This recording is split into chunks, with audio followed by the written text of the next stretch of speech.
Welcome to Pure Value Insights. Haoyun. Thank you. Or introduce yourself and then give the audience your nickname Cloud too. So whatever you prefer to be called on here. Sure. Great to be here. My first ever podcast. My name is Haoyun. How would I describe myself? I'm a robotics engineer. I'm a Muay Thai fighter. I'm a basketball player, and I think I'm also a philosopher by the heart. And I think I'll start with that. I have 3 M's that I've written down. I think you liked it, of how I think of a person like you, who's been a great friend of mine for this point for over half a decade. Many more to go, hopefully.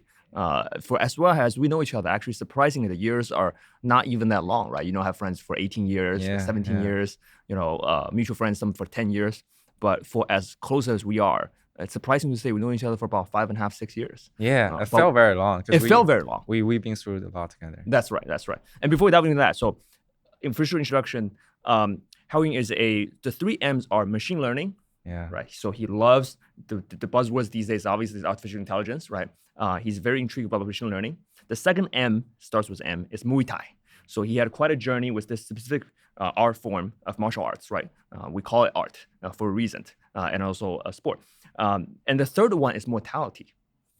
It's been something, obviously, people think about spiritually a lot, as we, at least for now, we assume that we can only live once, right? And then everybody goes to a destination, same destination eventually. And our mortality as a human being, sort of that conversation has been having probably since the very first time we met. And we've been discussing that at the time you were sort of fresh out of college. So also, by the way, how you went to Cornell engineering for undergrad, studied mechanical engineering at Cornell University, and then he went to Berkeley for which you actually was supposed to cross paths, but we didn't meet each other at the time.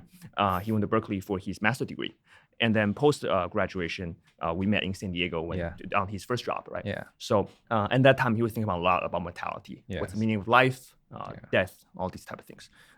So why don't we start with that one? Why don't we start with the third M before we go to machine learning and Muay Thai? Yeah, absolutely. What do you think meaning of life is?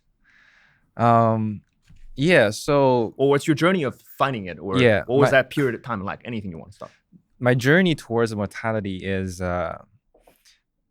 basically throughout most of my students' life, I've been in engineering. I've been taught engineering structure. So what engineer usually does is given a objective, and you find actions or you find steps to optimize so you can ultimately achieve those objectives.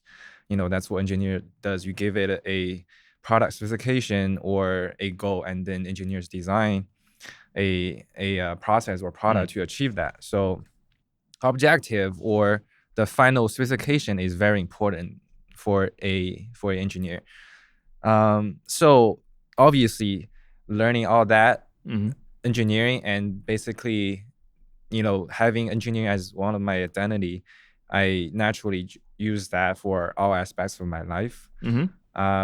So eventually when I think of what I want to do in my life, naturally I want to think about what's the ultimate objective I want to achieve in my life.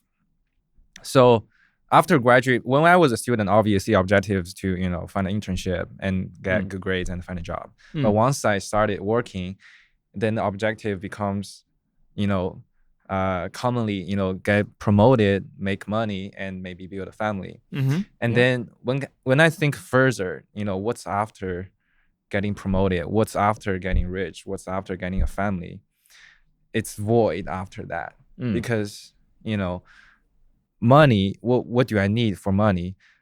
I think this is probably one of the gifts I was born with. I'm not a materialistic person. I never had too much desire for money. So I didn't find much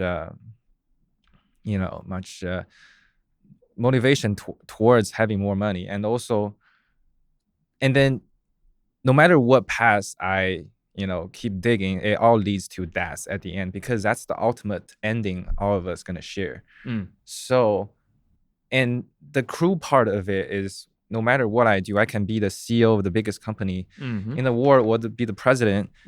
I'm always, my ultimate ending is always death. So it seems like it's a little bit meaningless when it comes to what I do during the past, because it doesn't really change the ultimate ending. So that's where I started to kind of fall into the nihilism trap I set for myself. And also, I guess a little bit more context is that my first job was in San Diego, and the second week I got to San Diego is the lockdown started. So Yeah, March of 2020, you started. yeah, I was trapped in a one bedroom by myself. I had no friends, and I didn't know any of my coworkers. Basically, I didn't know anybody in San Diego. So I lived by myself for 7 months. So, and then most of the time I was thinking about what should I do for my life, and then get no answer, because that is the ultimate ending, and I just can't find a solution around that. So I basically spent all the time thinking about that problem, and I was pretty I was having a pretty bad existential crisis. Didn't know, having no motivation to do anything, because it doesn't really change the ultimate ending. Um, and that's actually a little bit sidetracked. That's when I met Robert, and at the time I was asking everybody the question, "What's the meaning of life?" Because I wanted guidance, and then Robert is actually the first person that we had a very deep conversation on that, and I think that's why I feel like, oh, Robert is gonna be my best friend for the Thank you. for the rest of my life. Yeah, and fast forward a little bit, and basically I start reading a lot of books and reading online how other people deal with this nihilism problem. I'm pretty sure I'm not the only one who struggled with it, and logically, there are a lot of quotes that make sense to me, saying, life, there's no predefined meaning for life, and meaning is created by yourself. And things like meaning, the meaning is basically living is the biggest meaning, the fact that we're breathing, and that's the, the ultimate meaning. Logically, I agree with all of those, but emotionally, I still couldn't get around it. I think, and looking back, the reason I couldn't get around it is because this momentum that everybody, I think, had, is that we always need someone, objective, somewhere to guide us. And I think, looking back, that journey was the first time I ever tasted freedom, total freedom. Where I actually get to decide what I want to do, instead of following a expectation of the society, or the expectation from my families, or expectation from my friends. So I was obviously lost and confused, but I think that was a very important step for me to, in a way, remove all the construct from internal and start to construct internally, to build my own meaning. So in a way, like, I'm trying to build my own freedom. That's also where I started to understand more about freedom. I think it's because usually people think of freedom as a very wonderful thing. No. Freedom might not be as wonderful as people think that way. It's gonna, especially the first time you deal with it, it's gonna be quite stressful, because absolutely, the fact that you have to decide for yourself is actually quite a lot of work. Yeah. There's a lot to unpack there. Shall we? Let's absolutely dissect that. Yeah. And then anything you want to say to the camera, you can face that one. To Haoyun's going to tell you you're going to die. So that's the first aspect. We are going to die. Yes. If you don't think about it, I mean, you can disagree with him, but I think you will find out that's going to be the truth. We're all going to die. So let's get that out of the way and make sure we tell them that's the truth. Anyhow, so we dissect back to your last. I think it's very, very interesting. There's a lot to unpack there, and thank you for opening up. It's awesome. It's absolutely great. I think on the freedom one, people think of the freedom as this big, wonderful thing, right? You get to do what you. There's a lot of things that we can go from materialistic people that have financial freedom, right? So you can sort of, let's say, buy something, not being stressed about it, right? And then people talk about this like movement, like freedom of like travel, right? You can go to place and things like that. And then you talk about freedom of thought, right? Like if you are generally conscientious, you're interested in knowledge, and you read a lot or talk to interested people, then you can be like, oh, I choose not to believe in that. I choose to believe in this, right? That's the freedom of thought, right? and freedom to mate, freedom to do a lot of other things. So, but this direction, this general structure, I think what you described, and this people call it, there's a terminology for this, quarter life crisis. People call literally, it's a thing, right? So before we get old and gray to deal with midlife crisis, eventually we will, but we definitely been through that quarter life mark already. So through that quarter life crisis, I think the biggest thing you touched on is the structural thing that society has put on a large amount of individuals that growing up, you go to school. School is highly structured, right? Yes. At 7:45, you're in class. Your parents drop you off. And then what we come with, these basic things that are sort of core ingredients of who we are sort of predetermined for us. As small as, it's not small, it's a responsibility in a sense where, where I think about in the future, I need to provide for my family, same things, right? Shelter, food, those type of things. So your parents take care of shelter, food, all that for you. And then when you get to school, the school is already built. They teach you, there's a curriculum, there's a program. So what actually you are required or interested in learning might not be the same thing, but there's a structure that you're going to take these classes, or it's not going to be a pretty day for you. Yeah, and also there's clear objective for every day. Clear objective for every day to what to do, right? And then you almost throw into, depends on where you live and what type of school you go to. That's why parents stress over that, which rightfully so. That determines your social circle, who you hang out with, right? So if you go to this school, you hang out with that type of people. Why parents go crazy about sending their kids to Ivy League? There is a fundamental difference between going to the 80th rank, 100th rank school, right? Versus going to Ivy League school, right? I'm sure we'll dive into later with your experience at, nevertheless, a well-known school, Michigan State, to begin with, right? The Spartans, and had great sports programs, right? Some famous NBA players, right? Stuff like that. But at the same time, going to Cornell, it's a different experience, right? So, and then after that, I'm sure Berkeley was a little bit different than Cornell too, right? So more professional, sort of master's degree experience. So all of those things kind of, people determine what's going on in your life. I think that first time they hit, the thing is, one, it's a wonderful thing. So you're earning a pretty paycheck, living in San Diego by yourself, with your hard work you earned at the degree you earned at the school, right? Was able to, let's say, at that quarter life mark, compared to other peers, right, from a financial standpoint, was earning pretty well, right? But also at the same time, that's only one type of, there's a book, 5 Types of Wealth, that's a good book, that talk about, right, that's only one type of it. There's the other type where you might lose your connection to your social connection to your college friends because you don't live together anymore, all those type of things. So ultimately, I think a lot about this freedom is a responsibility. People think they want freedom, but heavy weighs the crown. So if you are truly free, that's I think I shared this a lot to you privately, especially over the last couple of years, when we both living in San Diego at the time, or when we moved to the Bay Area at the time. I talk a lot about this, like, if really the goal to go to work every day is not for money or recognition even, then what does one wake up to do? So this might be a sort of it's definitely a unique position, being at the time I was like 29, and I thought about retirement versus going to work, right? Like retire as in not working for money anymore, right? Then you have to find a new meaning, a new structure, what to do with those type of things. So or for people, one thing that comes natural to us might not be natural to other people, in the sense where we socialize generally for a connection, for friendship. And I'm sure most people do, that's great. But also in the business world, I've noticed people who socialize for a business contact, for connection, for there's a profit motive, right? And that also changes one's sort of behavior in the long run as well, because their freedom to socialize they think it's free, but might be limited by a certain motive, right? Anyhow, so the responsibility side and the structure, do you think this is something that sort of, it's part of essentially that final step of growing up to be an adult, if you will, that quarter life crisis of, going through college, and previously the whole life's well structured, parents plan out everything for you.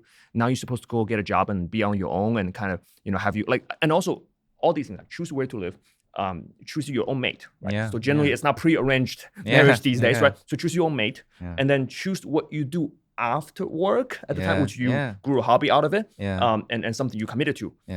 And then choose whether the work itself is meaningful to you, right? So share us, what's that experience like, and then how does this mortality thought guide you of we only live once, and we don't know when the end is, but we know there is an end, and we're all going to the same places. And you hit it exactly right that regardless Jeff Bezos or Donald Trump or the presidents of whoever, we're all going to the same places. Yeah, and likely yeah. they're going sooner than we are. Yeah. So I tell a lot of times to young people, knock on wood, we're still young, but I tell to younger people than us, that say, you're wealthier than Warren Buffett. I tell people around me all the time, because he's 95 and you have a lot more years to live. So you're wealthier in many ways. So anyhow. Yeah, I think the journey I kind of went through when I was looking for meaning or looking to construct my own meaning is that the work I was doing wasn't challenging enough for me, and that I didn't feel like I was living.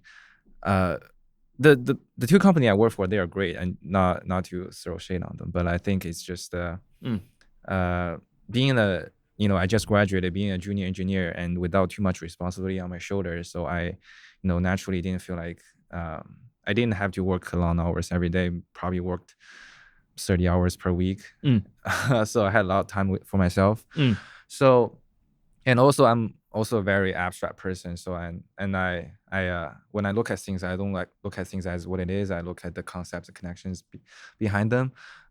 So I think same here. That's probably number one reason made us friends. Yes. Yeah. So, and then that's when I started to do Muay Thai. So how I started Muay Thai is, during COVID, and I feel like I need to exercise more. I need better cardio, and I hate running. So I was like, okay, what's the other way, the fun way to build better cardio? Okay, cardio boxing is pretty popular. So let's try the cardio boxing classes.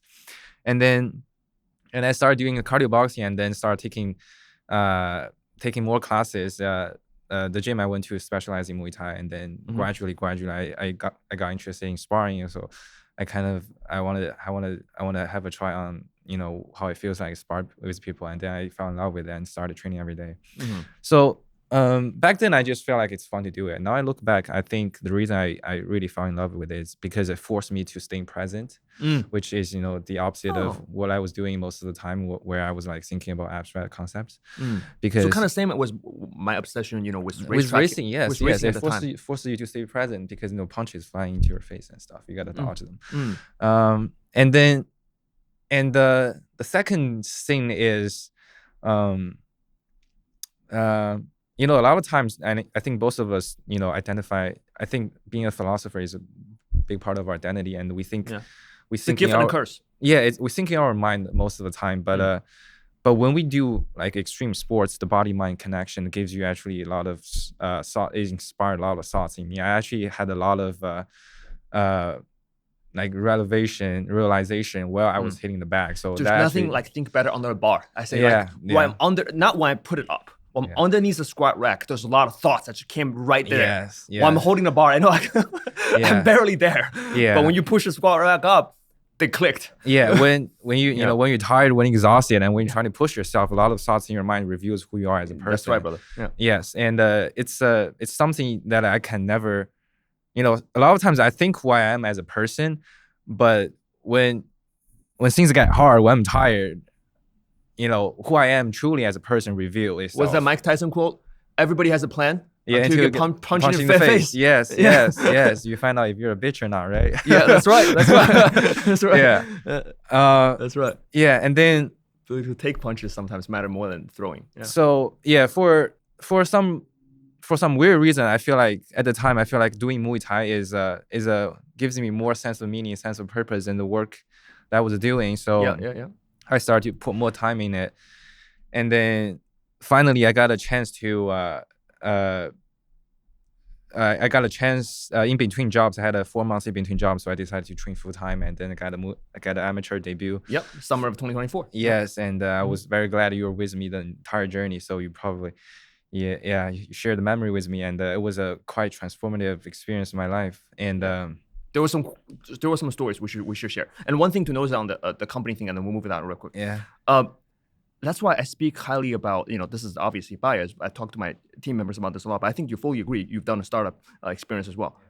I vouch for working for smaller companies, because when you have a 3-4 people team, you really, really see each other. You really, really have a goal that you're working towards something, which we'll dive into that, right? You felt that way emotionally as well.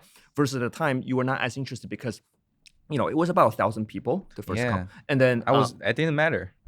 There were at the time you were giving responsibility of a coding review. as the more slick software engineer. So you'll enjoy that responsibility. I remember at the time. Yeah. But generally, you feel less seen and less important, right? Yeah, and I think I don't. Yeah, I didn't feel like I was. But I don't know. It's a very nuanced topic, and obviously everybody wants more ownership and wants to have more impact. But there's only limited in amount of resource and impact. They can't just give you because you want it. Yeah. So I do understand. That's okay. It's a balanced thing. Like I watched something recently. I think it's either Arthur Brooks or Gary Vee. Will double check on one of the. I watched a lot of podcasts already. Great content to learn from, things like that. It's there are a few guys I really like. Obviously, on the health side, the Peter Tia, Andrew Huberman, but there's more philosophical. Like Arthur Brooks, he's the professor of psychology at Harvard, and he teaches a class called the Class of Happiness at Harvard. So these are all successful people at HBS where he talks about, let's say, the males, right? Just excluding the male population. These males are highly attractive, highly resourced, so they get any woman they want, right? So which for any young man, that's a dreaming scenario to be in. But he talked about they're being deeply unhappy, right? So, and what's the reason for that, right? Because they lack of companionship love instead of this passionate based love. It's kind of different. And the spark version of love generally doesn't last as long. Anyhow, it's a whole different relationship topic. And talking about generally the ones who endure are the ones you kind of marry your best friend in a way, right? You marry your best friend who you also happen to have sex with. That's the best type of companionship love. So, so Arthur Brooks, shout out to him. That's really good. But he mentioned something on this of like some people work to live, some people live to work. So there is this concept, like some people generally, if they find a mission, like I'm sure like Elon, Steve Jobs, like if they find something they're so passionate about, it's never been about the money for Elon since 1999. It's never been. I actually watched this. I think it popped to one of the algorithm thing on my X feed or something this morning. Steve Jobs was saying at 23 he was worth 2 million. At 25 he was worth 100 million. At 26 he was worth $1 billion. And this was 1995. He said it's just obviously he didn't care about, like, since 95 he didn't work for money, right? So, but there's this like drive or things they're passionate about. Anyhow, that's the live to work thing. But some people, it's also perfectly okay on the other side of the equation that people work to live, in the sense where they work, they get a paycheck, and then to live, as in their life might be outside of it. Like if you enjoy music, you might be enjoy great DJs and going to have a great time, but that might never be a career for that person. So for this person, I might have to work in tech in order to enjoy the DJs he wants to enjoy on the weekends, right? Or for someone who enjoys art classes or design or different things, and then they might be working on an accounting job in order to do that. That's totally okay, right? And then after clicking that point, I do want to share the Muay Thai stories, as we were on that trend of that training. I think there's a few tough moments. One I was a part of, but I was a part of a very small part of it. There's one on the bathtub version. If you want to share that one, and then there's one we were running. I think 2 days before you fight, you were cutting down so much weight. Just give us more detail for people who's never been through a fight camp or preparing for something like that, because a lot of other sports are, all sports to perform at elite level, just like business, as I say, it's very meritocracy based. And by the way, not to drill this point, I think the reason why we love sports so much, and then I love business too, to that sense, is that it's meritocracy based. A lot of things in life, like politics and other things, are very not meritocracy based. Sports is like if you can ball, you get on the court, you ball, type of thing. Yeah. However, for those who are unfamiliar with fight camp, there is this difference in like being a tennis player, being even basketball player, who you play 82 times a season, and generally there's a lot of wear and tear on the body. But it's different than training for fight, like as a one-time thing, and how much you have to cut weight and all that. So, guys, tell us through all that. Yeah, the training camp, the whole idea of training camp is 2 months before the fight, and you want to train extremely hard. So hard that it's unsustainable. But the whole purpose is to make your body reach your physical peak on the day of the stage. And it's both a physical and a mental journey, because you have to train so hard that and also the last week before the fight, you're gonna cut weight, because cutting weight is basically everybody wants to fight at a lower weight class so that it can fight a smaller opponent. That's just common sense. So you can have more advantages. You walk around 190 at a time? No, 190 is too. That's probably before I started training Muay Thai. But I usually walk around 180, and throughout. And you were 6'2", Yeah, 6'2". And walk around. Yeah, and throughout the training Mm. camp, I gradually lost weight until down to like about 172, 173, and I fought at 165. So for the week, I had to lose 7 pounds, which is actually not that much at all, because it was my debut and it's my first time water cutting. So my coaches told me that you don't try to cut too much, otherwise, your body doesn't know how to react, and then mentally I wouldn't know how to react to it. And there are a lot of things. Yeah, I wore a Bruce Lee shirt just in honor of your fighting experience. Yeah, and also on the fight day, so we did our weighing at 10 a.m. So we literally step on a scale and they record your weight, and I remember that. And you had to travel to Anaheim for that, right? Yeah, and then if it's below 165, then you pass it. If you don't, you have like another 30 minutes to cut whatever weight you had to do. And then I fought at 6 p.m. So between 10 to 6, we got 8 hours to rehydrate. You were getting IV fluids? Yeah, I was getting IV fluids and eating a lot of stuff. But yeah, and doing your cut 2 days before, it was a Friday you fought, right?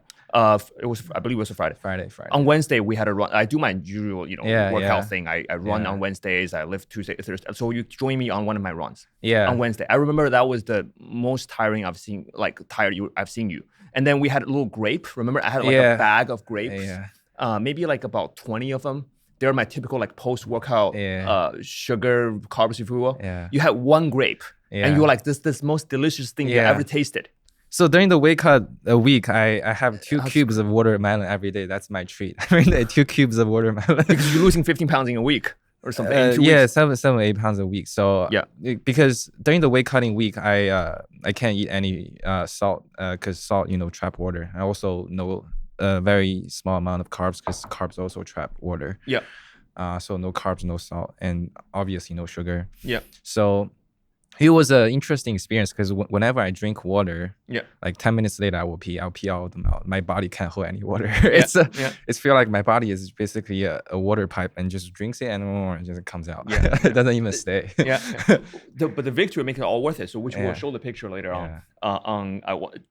Just for you to refresh the memory. You know what I'm talking about, right? The one eventually, I think I posted as well for you on when you won the thing. This was a great day. August 30th.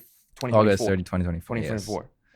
I mean, we're gonna put this up. Yeah. But just remember this. I mean, look at that. I mean, that was, and you had a lot of people coming to support you as well. Yes. And it was a tour. So tell us about doing the fight.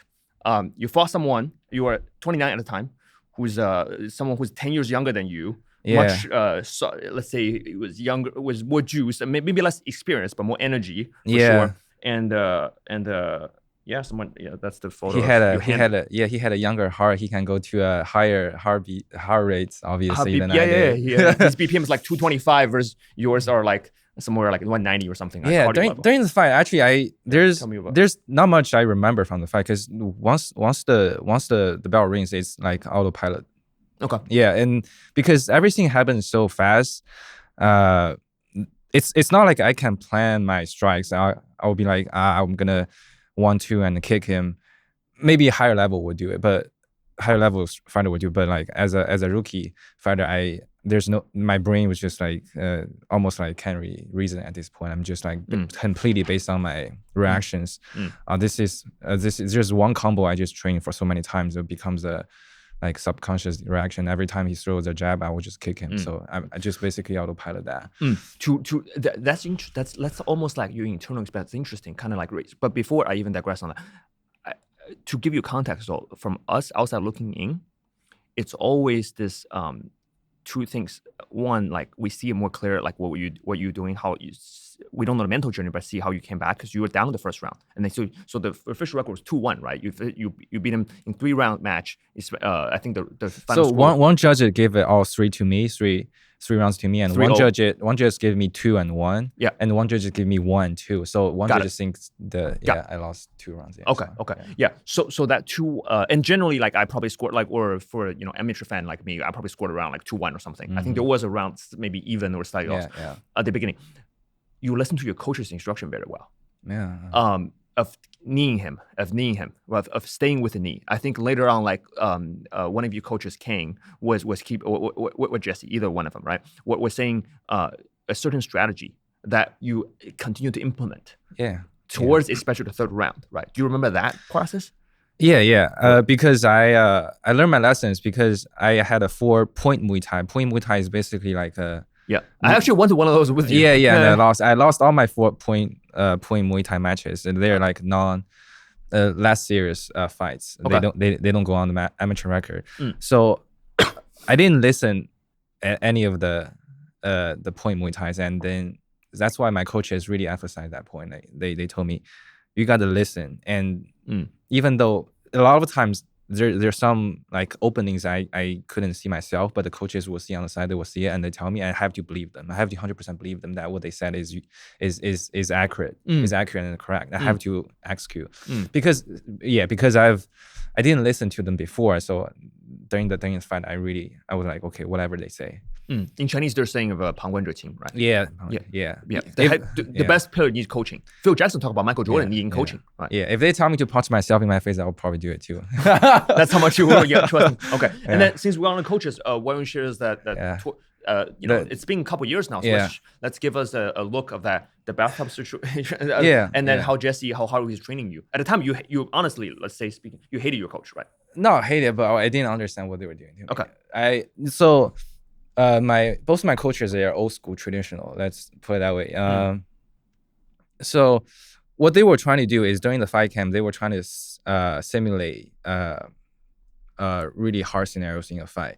So imagine you're fighting in a stage and then your opponent hits you with a very hard 1-2, and you're on your knee, you're knocked down, and then you're gradually start to recollect your consciousness because you got rocked after a liver shot or something. After a liver shot or something, and where you just started to, you breathed again after like maybe 2 or 3 seconds, and now you see the referee counting in front of you, give you the moment you see the referee counting is probably like already the 3rd second or 4th second because you were just trying to breathe again.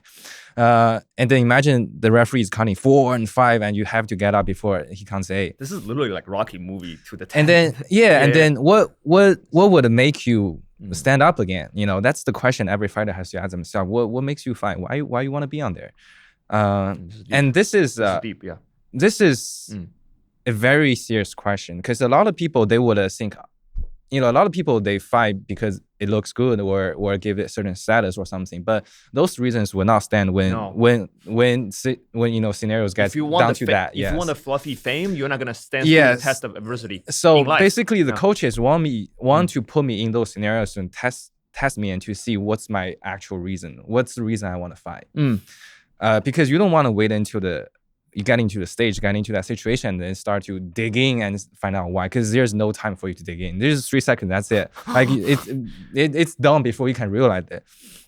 So my coaches pushed me very hard, pushed me beyond my limit every day, to a point that I felt like maybe I'm not made for this sports. Maybe this is not my sport. Maybe I just shouldn't do this at all. So they basically, every time I got tired, Coach Jesse would be like, "Stop acting like you're tired. You're not tired. You're just being like a little bitch, Yeah. But inside me, I was like, I'm really tired. I'm about to pass the fuck out, You're seeing stars, like. When you're really tired, the back of my head hurts because I guess lack of energy, and then you lose your peripheral visions. Yeah, and you described this is through some, like, you did back work, and then you did ab, you did like rotation of just, this is not even crazy stuff. This is simple work. Yeah, that just a lot of repetitions. Yeah, and which resembles to all the greatness of, like, to greatness through, like, even athlete I admire. You can think of like Kobe Bryant, right? He would practice 1,000 jumps like the same spot. Yeah. So I watched a podcast of someone who trained with him recently. Cornell was one of he's Clippers players. So he told him, he's a Clippers suck so bad, so I will train with you because you won't beat me anyway. So he didn't want to train with his peers like a T-Mac or something. And then he said they were in there for 2 hours. They had one move. Pump, fade. Pump, fade. Yeah. He said, I was bored out of my mind. Yeah. And then Kobe was drenched in sweat. Pump, fade, at one spot. And it was like, I was tired, but I was also bored. Yeah. That's what we were doing. We were given a plan. We were told to execute every day. Yeah. And basically, I really couldn't live up to the standard they were set for me. and I felt hopeless because I feel like no matter how hard I try, it's so far from what they wanted.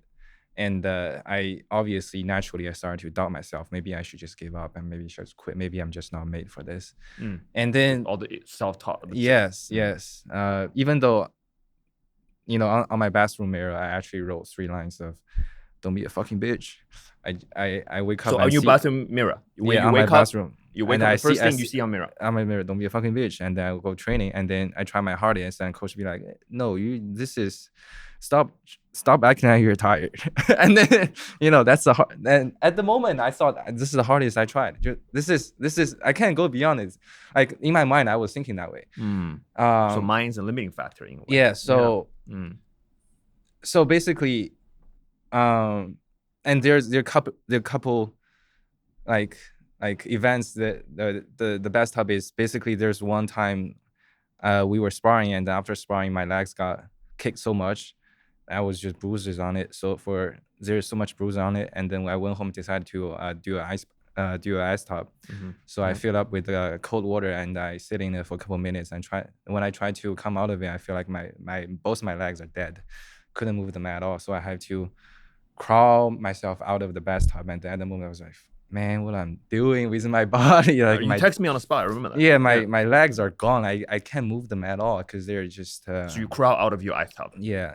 And it just felt bad. And then immediately the next day, unfortunately, the goal of that day's training is leg kicks, and then and while my legs were gone, we were supposed to just throw leg kicks nonstop. And then I told coach yesterday sparring just killed my legs. I had no power in my leg kicks anymore. And my coach told me, you either throw the kicks 100% or just go home. And he didn't care about my legs are hurt or anything. He just told me, either you want to keep training or you go home. And I was like, okay, fine, I will try my best and keep throwing. And so that was the time I was kind of throwing into a scenario like, should I keep going? Like they, in a way, they successfully put me in a scenario that I was really struggling, and the self-doubt started to accumulate, which also when you get beat in an actual fight, self-doubt will start to come too. And then I started to ask myself why I want to fight, why I want to get on the stage. It was a tough journey, and then at the end, there's this strong emotion coming from the bottom of my heart, is that I don't want to be a bitch. It's there's no logic or reasoning behind it. It's just like a strong emotion. You want to have the self-respect to yourself. Yes, and if I give up right now, I have so many excuses because I'm software-engineer. I need to preserve my brain to work, right? I can't take punches in my head all the time, and there are so many excuses I can do, and they're legit. But I know I stay true to myself, stay honest to myself. I know that if I give up then the only reason is I'm scared. I'm scared of the fight. I'm scared of the work I have to put into fight. And once I realized that, I came to this conclusion that I either die in the training camp or I finish it. There's only 2 options. I have to do it. So I either finish or die while doing it. So in a sense, continuing on the earlier discussion on I was trapped in nihilism. That moment was really is a fundamental pivot for me, because it's the first time I was not afraid of death anymore, because I feel like this sucks, and but I'm also doing something I really want to do, and I kind of accept this worst consequences it can bring to me. And then since that day, once you accept the worst consequences of that, it really does give you a lot of power, and so you would say even now you're not in those fight camp, it changed you permanently in a way how you think about mortality and nihilism. Yes. Okay. Doing I get it, because you were so, your legs were not moving out of the ice tub. Yeah. But like 2 years post now, a year and a half post now, it still gives me it changed how I think of things. Okay. Because when I was doing it, when things get hard, I will ask myself, what's the worst can happen? You find out who you truly are. Yeah. What's the worst can happen? Die. Okay, fine. I accept it already. So I was even at a certain point during the training camp, I was hoping to just pass out in front of my coach just to show him how much I was trying. But I you never, actually did not pass out. Yeah, dude, So human body is actually a lot more robust. I never passed out. This is one of the things that I hope I did. You said you're going to throw up, right? I think you told them you're going to throw up, you're going to black out. Yeah. None of that actually happened. Yeah, okay. You feel like you're going to black out. Yes. But you did not. Never, yes. Okay. So which also leads to the later realization is that, our mental is our actually biggest enemy or our biggest prison. Or biggest power. Yeah, true. So, which remind, to add a first talk there, that's something when you're speaking, I thought about this immediately. This is a particular quote from Viktor Frankl, who's on Man's Search for Meaning, who's been through concentration camp. The German one? Correct. Okay. And in World War II, and he wrote down, "He who has a why can bear almost anyhow." Yeah, I see. Right.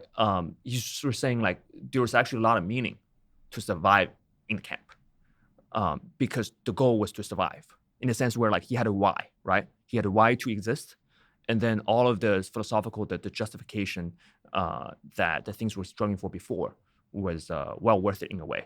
Then he found this like basically because physically it's the condition is basically not bearable for human condition to survive. Designed that way. Then that's when he came out with that exact quote of "He who has a why can bear almost anyhow," which talks about this why factor, why we do things, probably the most powerful thing. So you're right, like mind is the biggest limiting factor and the biggest. A lot of times that's what the self-talk can go either way, right? Like it can be 100x minus factor, can be 100x plus in the way where negative self-talk one day after another can just destroy a person. And a rationally optimistic one or a positive one can help in 100x the mental factor in that sense.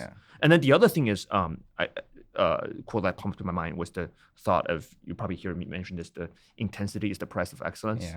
At that time you found something, so there's two-layer factor. You find something in life that the why to you makes sense, then but if you want to be great at it, there is some level of intensity that's required. That's essentially what describing from your coaches at the time, right? So they were saying, I've done this before. I've trained 1,000 fighters, especially Jesse, right? He trained a lot of pro fighters at the time. They've won tournaments, they've won places, they've got nice records, right? So he's done this before, and he's old school. He's been around for a couple of decades, even more than you know about fighting, right? So that I see, there is a huge resemblance in that. Like that, and sometimes only through, like I'm speaking this lesson from what I do, investing in the professional sense, where sometimes only through coaching you kind of find out what even sometimes one teacher as they learn in a sense. So I'm relating to your coaches in a way, like especially when it comes to the core investment work, I've noticed like from where I want my meetings, my teams to be versus where I know I can be, where we can be, we're like 3% there. But they probably think it's already way too intense. To achieve certain results that's required, we have to think a lot deeper, a lot. And I got there, obviously, just like boxing, Muay Thai, a solo sport at the beginning, right? So I know how hard I can think about a problem and relentlessly think about it all the fucking time. And really do thinking and learning is kind of a reinforcing loop, right? Confucius had this quote. We'll find a translation of it in English. 学而不思则罔，思而不学则殆, right? So you have to reinforce the research and the thinking. Then the more I think, the more I need to research on a certain problem. I come back with the thinking. Then I make like one decision that's monumental. And then you relate to, again, the physical pain is probably beyond that and concentration camp, obviously. But I think we talk about a year where in 2022, right, like I tell people this all the time, I say when people go to work, you have three scenarios. You either get promoted, you can stay, don't get promoted, get paid the same, or get laid off. No consequences. In the sense where when you get laid off, zero.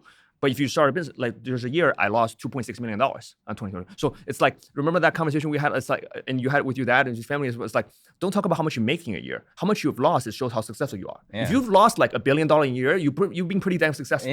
So that's what it is, right? So I can only relate to you, not a physical sense, but in this sense, that year it was painful for me, but reinforced a lot of thinking. Be like, how hard can I think harder about a certain problem? And only that level, greatness, if you will, of intensity that's required to get to, I wouldn't even call it to get to a certain level of excellence, just enough to survive, because it's such a competitive world out there.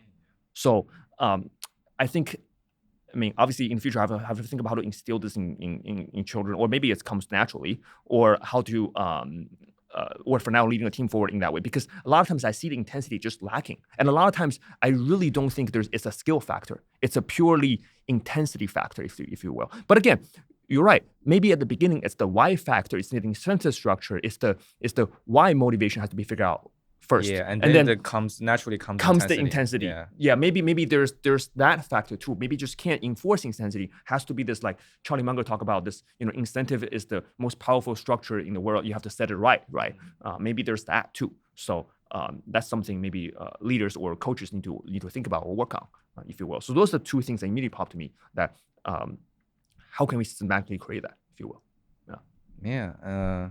I mean, that it's the bright side of it. I eventually came out of it with a very meaningful experience, but also the obviously there's a lot of have to go through the very a dark journey of mental back and forth, and so it's pretty tough. The bright side is the outcome is obviously I get a lot of I think I leveled up. That's what happens. But obviously, the journey itself it was pretty brutal most of the time. And would you say results matter? Like, I know in business for sure, I can say results do matter. If I come out to be wasn't successful as an investor, then life would be different. Would you say if you lost that fight, it would be different? No. I never really cared about the fight. Even when I. So even if you lost? Even if I lost, I felt like I won. Especially the moment I felt like I won is that there's one drill we've been doing for the entire training camp, which is called the 200 kicks drill, that you're supposed to kick 200 times within one round of 3 minutes. So one round of 3 minutes, it's 180 seconds. So you're supposed to, basically less than a second, you have to throw a kick and then continuously throw 200 kicks. So at the beginning, when I heard they wanted to do that drill, I was like, how is that even possible for me, at least? I didn't even think it was possible. It takes just a half a second for you to raise your legs to the kicking point. Bang, bang, bang, bang, bang, nonstop for 3 minutes. Yeah. And then obviously the first couple of times I did it, I was very far from it because I didn't believe I can do it because I'd never done it. And I felt like it's too hard. And once I've had the realization of, I either finished all the drills the coach gave me or I can just die there. Then it's not a matter of can I do it anymore. It's a matter of how can I actually do it. And then during the last week of the fight camp before the weight cutting week, I actually did it. And I actually had maybe like 10, 15 seconds left. And you had 10, 15 seconds left on the clock? Yes. Because there's a clock on the wall. Yes, I finished 200 kicks well before the 3 minutes. And I felt I won. I raised both my hands. I raised my hand. I felt like I won. That's a true process driven. I won. I won the fight. No matter what the outcome of the actual fight is, I feel like I won. I've conquered myself. And some of our mutual friends have this, exactly what I'm talking about, this personality trait variance, right? We have a great bond, it's great. But I also noticed like this, you are the slightly more introvert one of the group, if you will. Yeah. So here's the beauty of that. Just like you and my wife, probably the people who are close to me, but also are very introverted, but different than us extrovert. You care about process and your internal reward. You don't care about external fucking recognition. Extrovert's curse is that every fucking extrovert I know cares about what other people think of them. It's a damn curse. You knew you won. You didn't care about you go on the stage and take the trophy and all that. You knew life was about a process, about how you actually feel. Did you respect yourself, right? At the beginning, like the first, like when you, a couple weeks and stuff, like when you feel like you were a bitch, let's say, right? And then you did not have the self-respect to say, I went through this, I did it. But after completing that round, though, this is a week before fight. So let's say even the fight was canceled, right? It could be it could be BS reason, bureaucratic reason that fight was canceled. I mean, we packed the whole stadium. It was great. But like, let's say something happened to the fire hazard or whatever. You don't care. You know you accomplished it. Yeah, and that's why that's a huge psychology. But you see what I'm saying, right? Like this group we're talking about that. I think me included. I would have cared about at least displaying results somewhat to show I really done the hard work. And I work pretty hard. But the thing is, I want the world to somewhat know that. And that's what I carried like after the fight as well. Every time things get hard, I told myself, I've done 200 kicks, bitch. I've done 200 kicks. Yeah. So just to remind myself, you know, it's great. It's all mental. Sometimes it's all mental. I have to believe in myself to do that. I can do certain things, and I had experience of me over conquering myself before. So why can't I do it a second time? So every time when things get hard, I told myself, I've done 200 kicks, bitch. Everybody talk about track record. You have track record to prove it for yourself. Yes, and conquering oneself is such a magical experience. It is. I feel like I conquered the whole world because I conquered myself. Yeah. Well, that is often the world. Yeah. So it was at the time that was the moment, because the feedback I got from my coach during the fight, after the fight, is that Haoyun finally believed in himself, because I was aggressive, especially towards the later half of the fight. They told me, you finally believe in myself, and I think that 200 kicks was a milestone for me, because you know, the fact that I did something impossible, something I thought impossible, was very magical. Winston Churchill had a quote of, every young man at the beginning wants to save the world. At the end, he just realized he has to save himself. Yes. Very stoicism. Stoicism is all about, conquering yourself, basically. Yeah. Me against me every day. Yeah, you love that? Yeah. Every day, the biggest enemy is the man in the mirror. Yes, absolutely. Yeah, I was there is this, like, and you know, like, I'm a late night more creative person, let's say, whatever, that's the excuse. Every time I start to grind early, I feel like I've won the day. Yeah. You know what I'm saying? Waking up early is tough. The 6 a.m. me, like, you remember, like, look, I used to, whenever I do that, I have go on a balcony, I have to like post it. Because it's important to me. To have that, the slight difference that I'm extrovert, so I have to like get some reward mechanisms going. But that's who I am. I can't change that. I can't just look at my phone of this sunrise photo and I need to like have a little bit that and knowing how my reward system work. But like, you feel like conquered, then you know who the damn you. I think maturity is probably more of internal reward too. I would say, like, inside how we feel, and you definitely feel this way, knowing you. I think I feel more and more internally at peace with who I am, in the sense where I know what kind of work I've done today and this week. For example, a week is 2% a year. So every week, typically, like, when it's a productive week, when I'm doing something, and again, and it's hard to assign meaning to anything. A lot of times I tell my wife, I just need a reason to get out of the house. Otherwise, I keep bothering you all day. So I get out of the house, I try to do something that's meaningful, intellectual, creative, whatever it speaks to me, physical too.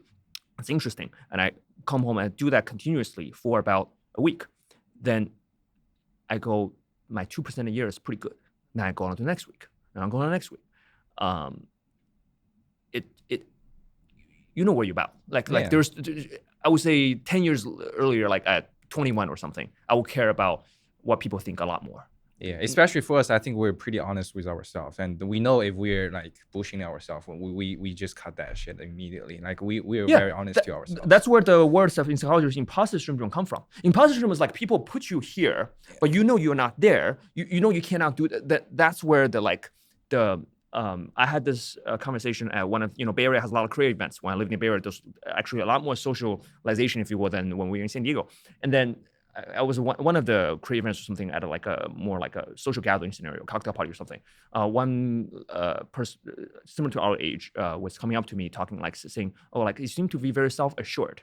And then I was like, "Really?" Then I gave a little thought. I was like, maybe I've always sort of been like, I think over time, what I'm doing is probably, what I can handle is probably like 80% of what I can do. So I always feel like whenever I challenge myself, then I get this feedback going, okay, I'm pushing something that's outside of my capabilities. But if one is consistently reversed, if what they're doing is like 50% of the actual ability, then they have this imposter syndrome, if you know what I'm saying? Yeah. So then people have this like, do I really belong here? The type of thing. So. But the imposter syndrome is also kind of kind of personality trait. Like I think we both are very confident, so it's harder for us to feel imposter syndrome. I don't know. Like somebody can be very capable, but also have imposter syndrome. Okay, let's follow this up. But the confidence comes from. Give me your version, but I'll tell you my version. Confidence comes from what? It comes from. I feel like my confidence always comes from knowing my weakness.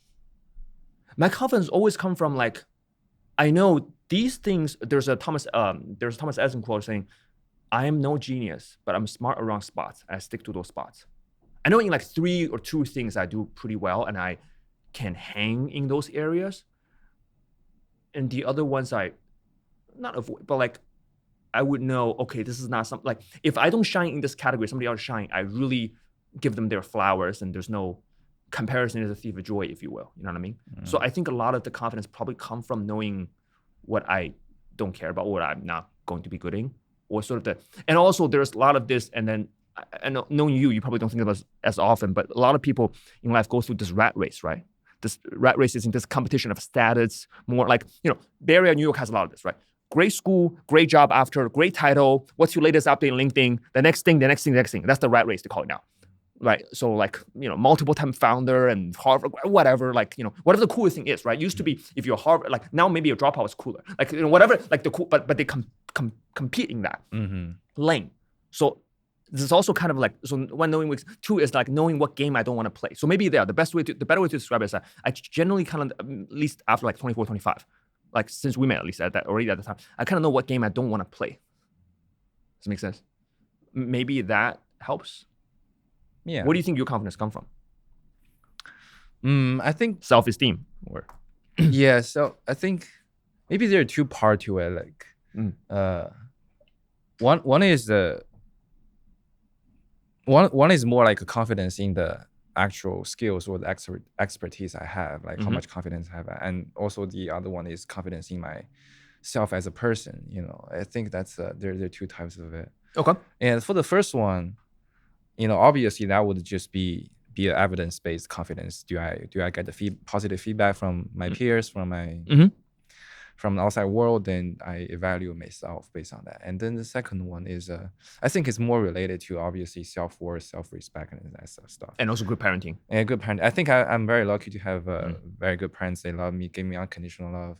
And then I'm very lucky to have friends all during all the stages of my life, elementary school, middle school, high school. I had a lot of friends around me, and I think that's the important point. Actually, I had this down earlier on the surround yourself, because think about it, and this is not even you exclusively. Everyone's a weirdo, so I'm gonna call you a weirdo. I'm a weirdo.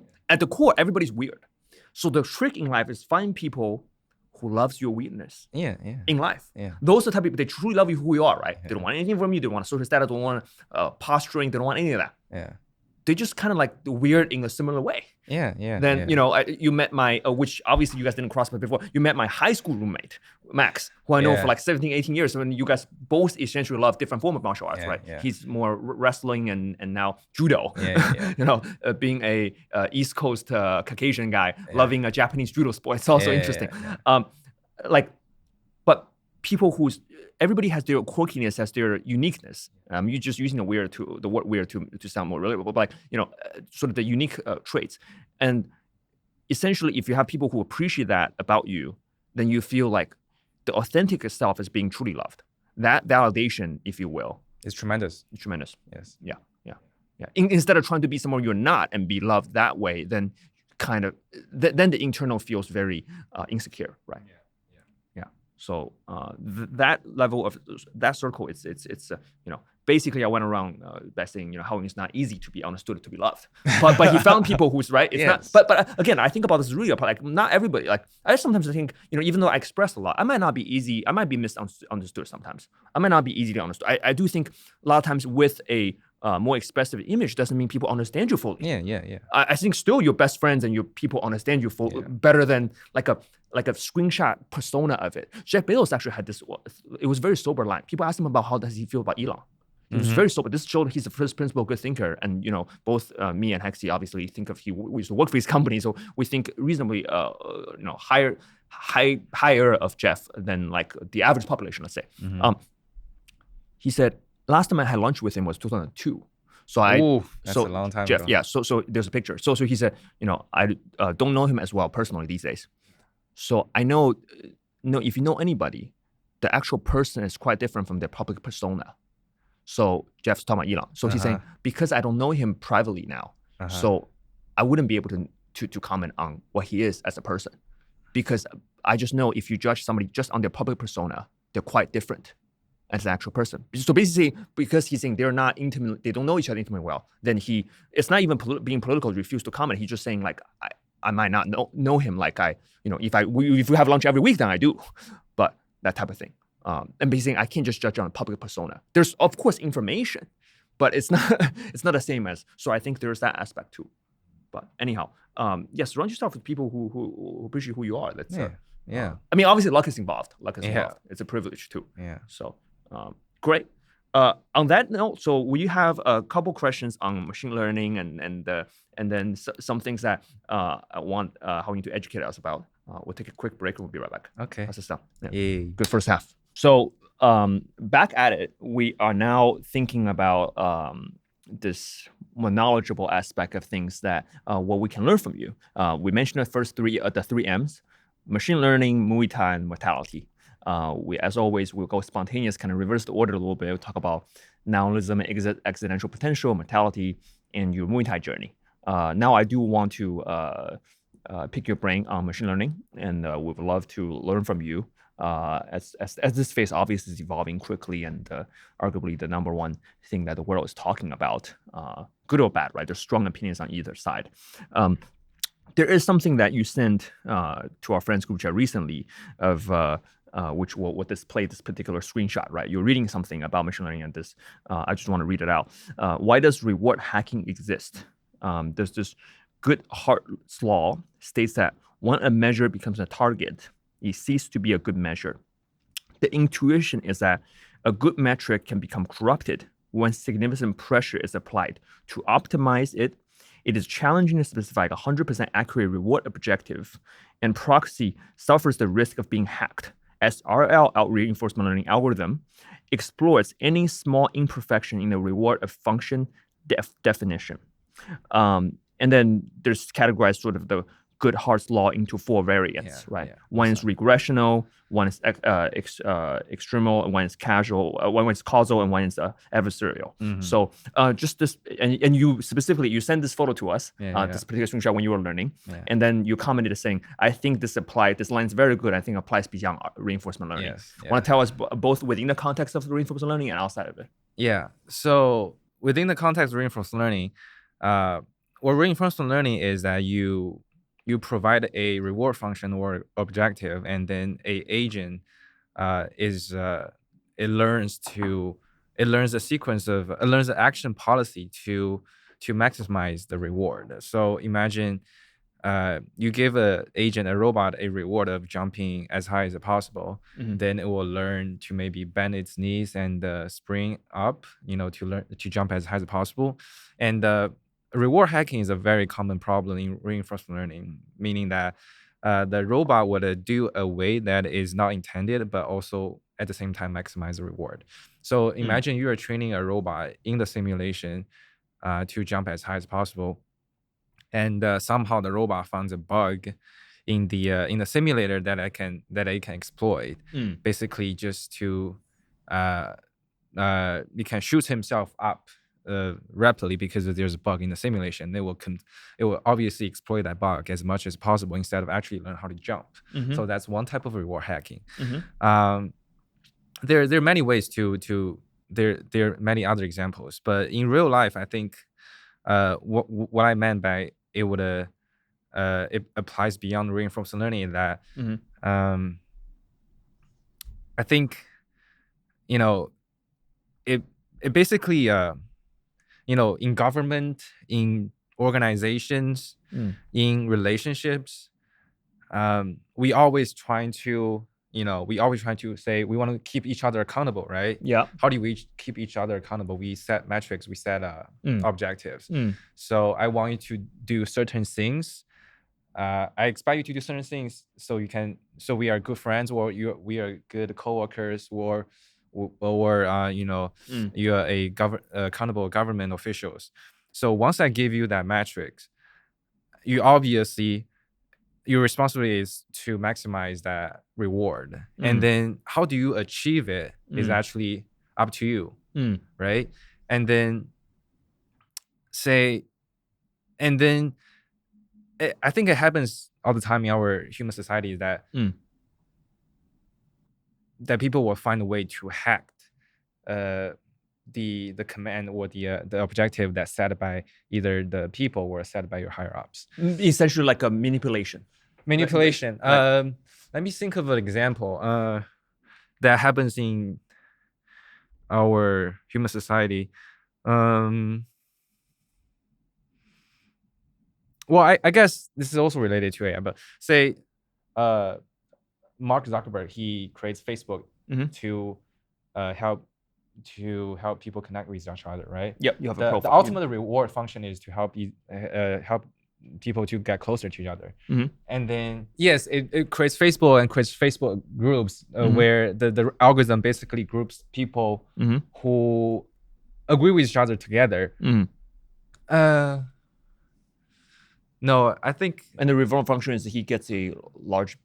The reward function, people do spend a lot of time on the platform, but the consequence unintended is that people get radicalized.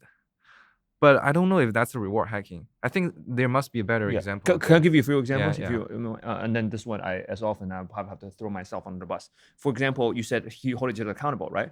There's a few examples you try to hold me accountable on being on time. So let's use one of them. Before we travel to Buttermillow racetrack, before we wake up in the morning. This was earlier in our friendship. You take a bet, you'd be like, you will not be here at like 8 a.m. or something. We bet money $100 or something. Yeah. The reward was like just strong enough. I was like, I'm gonna do it. Yeah. Like the moment you said it, I was like, yeah, that Venmo feels nice. Like I literally like we're thinking he's gonna Venmo me $100 tomorrow. Like this is my gas for the trip. Or something. It just like feels good to two guys with testosterone betting on it. Like I'm gonna do it, right? So. That's like holding way to hold accountable. But the hacking, can we think of, let's say, use commercial world example, like for example, like companies and business organizations, they set objectives of like, if you hit a certain milestone, there's a bonus. If you don't meet this, there's a bottom line. So basically, essentially, we can think of salary as a bottom line, right? If you don't meet, and then there's all the kind of different culture on this too, which this is great. I think I mentioned this on literally recently on my previous episode, but if not, we'll pull this clip from the episode Invest Like the Best on the one they interviewed the Netflix CEO Reed Hastings, the founder and CEO. He talked about how in order to drive a culture of excellence, he had to set this famous line of guiding behavior: adequate performance leads to a generous sovereign's package. So he wants, because he realized A+ people only want to work with A+ people. So if somebody's being B most of the time, so he's saying like there's nothing wrong with it.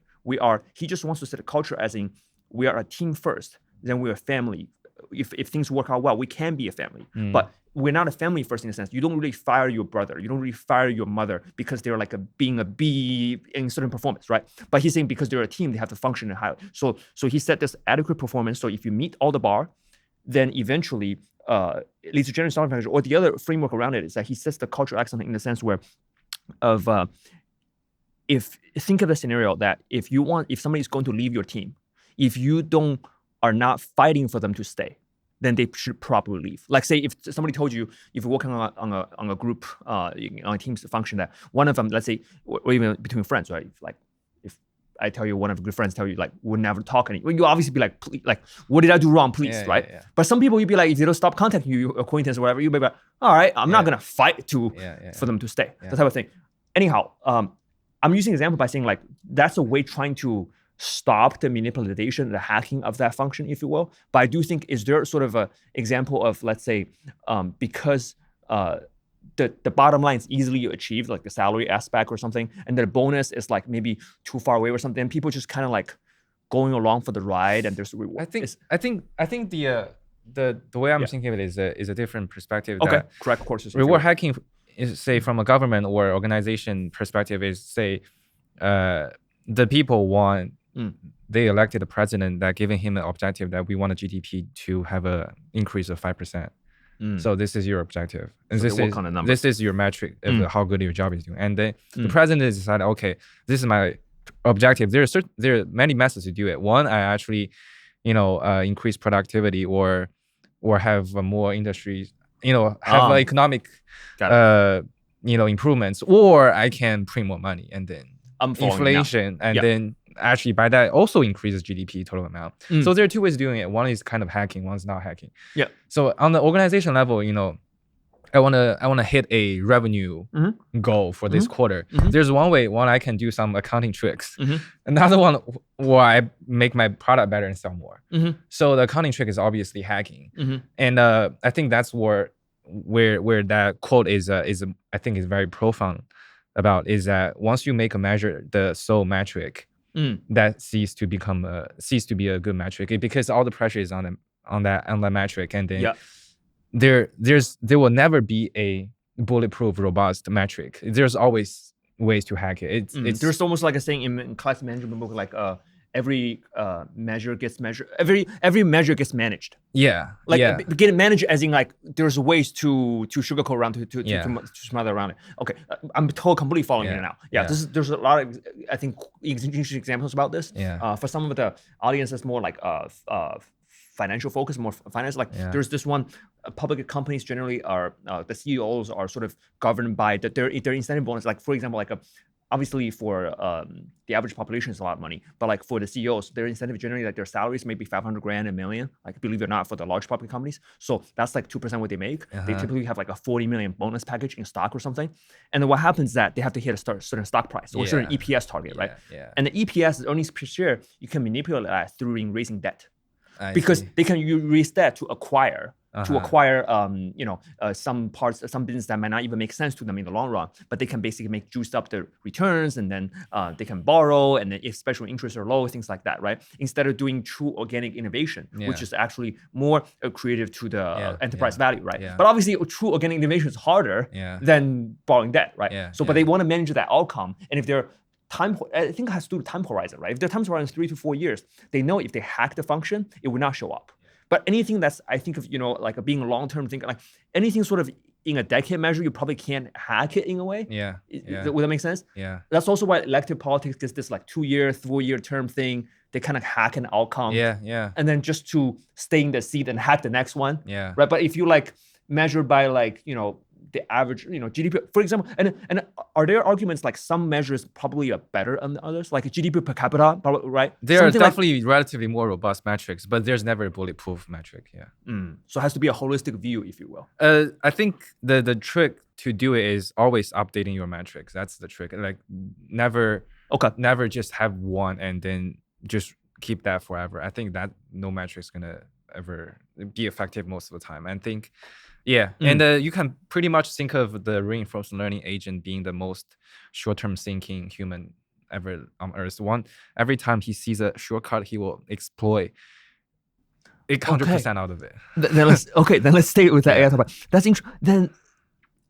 Then this leads to the current form of the optimist thought of that leads to AGI or artificial intelligence. Then that sounds very yes. So this is not optimal.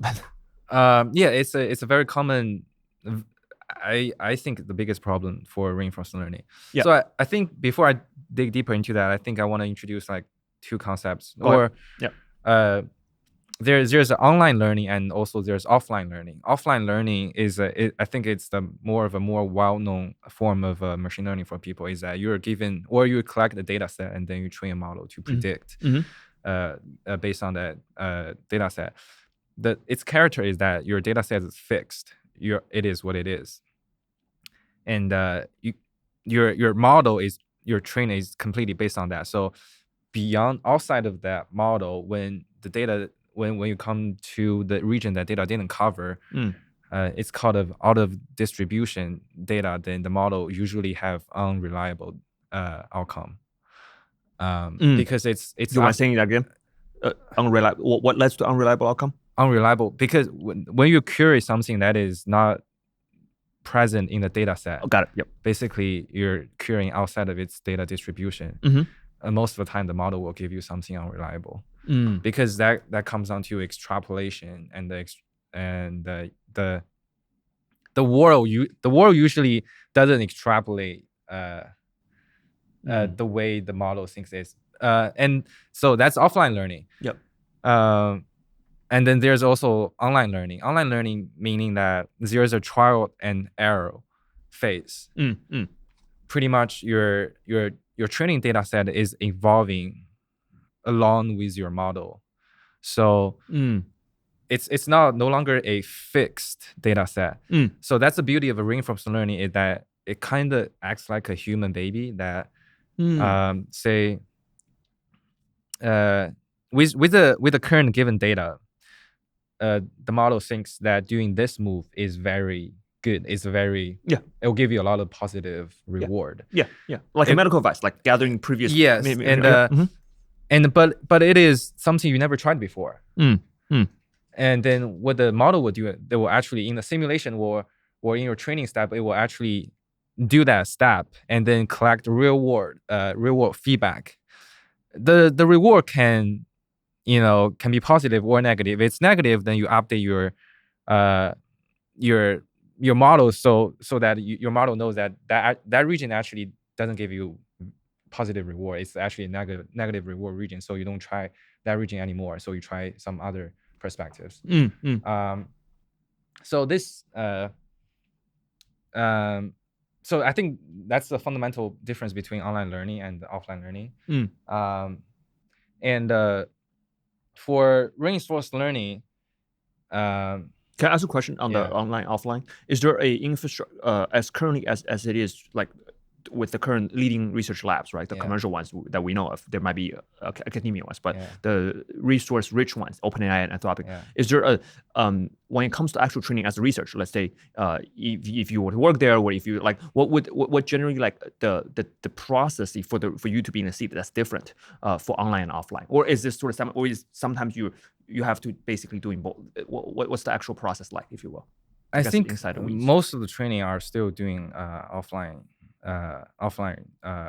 machine learning. Okay. And so therefore the data's being, what text and what web crowd that, we gathered from the past, right? Yeah, you collect the data and then you train a model based on it, because it's more stable. Okay. And it has online would it be like something, for example, like a stock market price, like every day it's like refreshed and they just fit. You can. Would that be a good or live sports, right? Like NBA plays every night, like something like that. Stock market would be a little bit different, because for it to learn online, it actually has to do the action, and you have to execute action. So you have to actually trade. Okay. So this crypto even better. Trades 24/7. Then you would then this training process might actually lose you a lot of money, because the model is getting better. So what if you trade $100? Like, is that doable? Or do you think you can trade $100, but the market response when you trade $100 and versus trading $10 million is different response. True. Then it's gonna be a different response, and then your model is no longer accurate.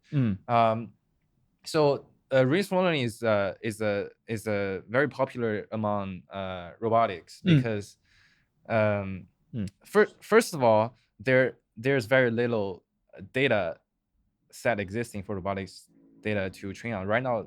People has started to collect a lot of data, so there's now some offline models, but most of the time people actually just train robot from ground up, from zero, and then load up a reinforcement learning training pipeline on the robot, and then let the robot do trial error, and then finally learn how to walk, how to stand up, or how to fold laundries and stuff. So when they train laundry and these tasks that's obviously humans being done before, you saying online would be like right, reinforcement learning, even though its promises are very is amazing, that because it kind of mimics human learning, but its performance hasn't been very satisfactory, and most of the demos we see online of robots doing flips, like the unitrees, or robot arm folding laundries, they are from offline learning, which is they're doing imitation learning. So you collect a lot of data through teleoperation, and then you train a model that mimics that behavior. And then so that would the imitation offline learning would have the problem of it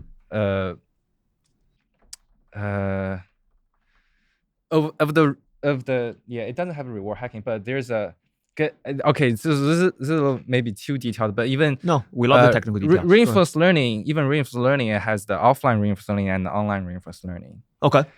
Online reinforced learning is like the classic reinforced learning where you trial and error online. Yep. And the offline reinforced learning is like supposedly a superior version of imitation learning, because imitation learning tries to mimic exactly what the human teleoperator does.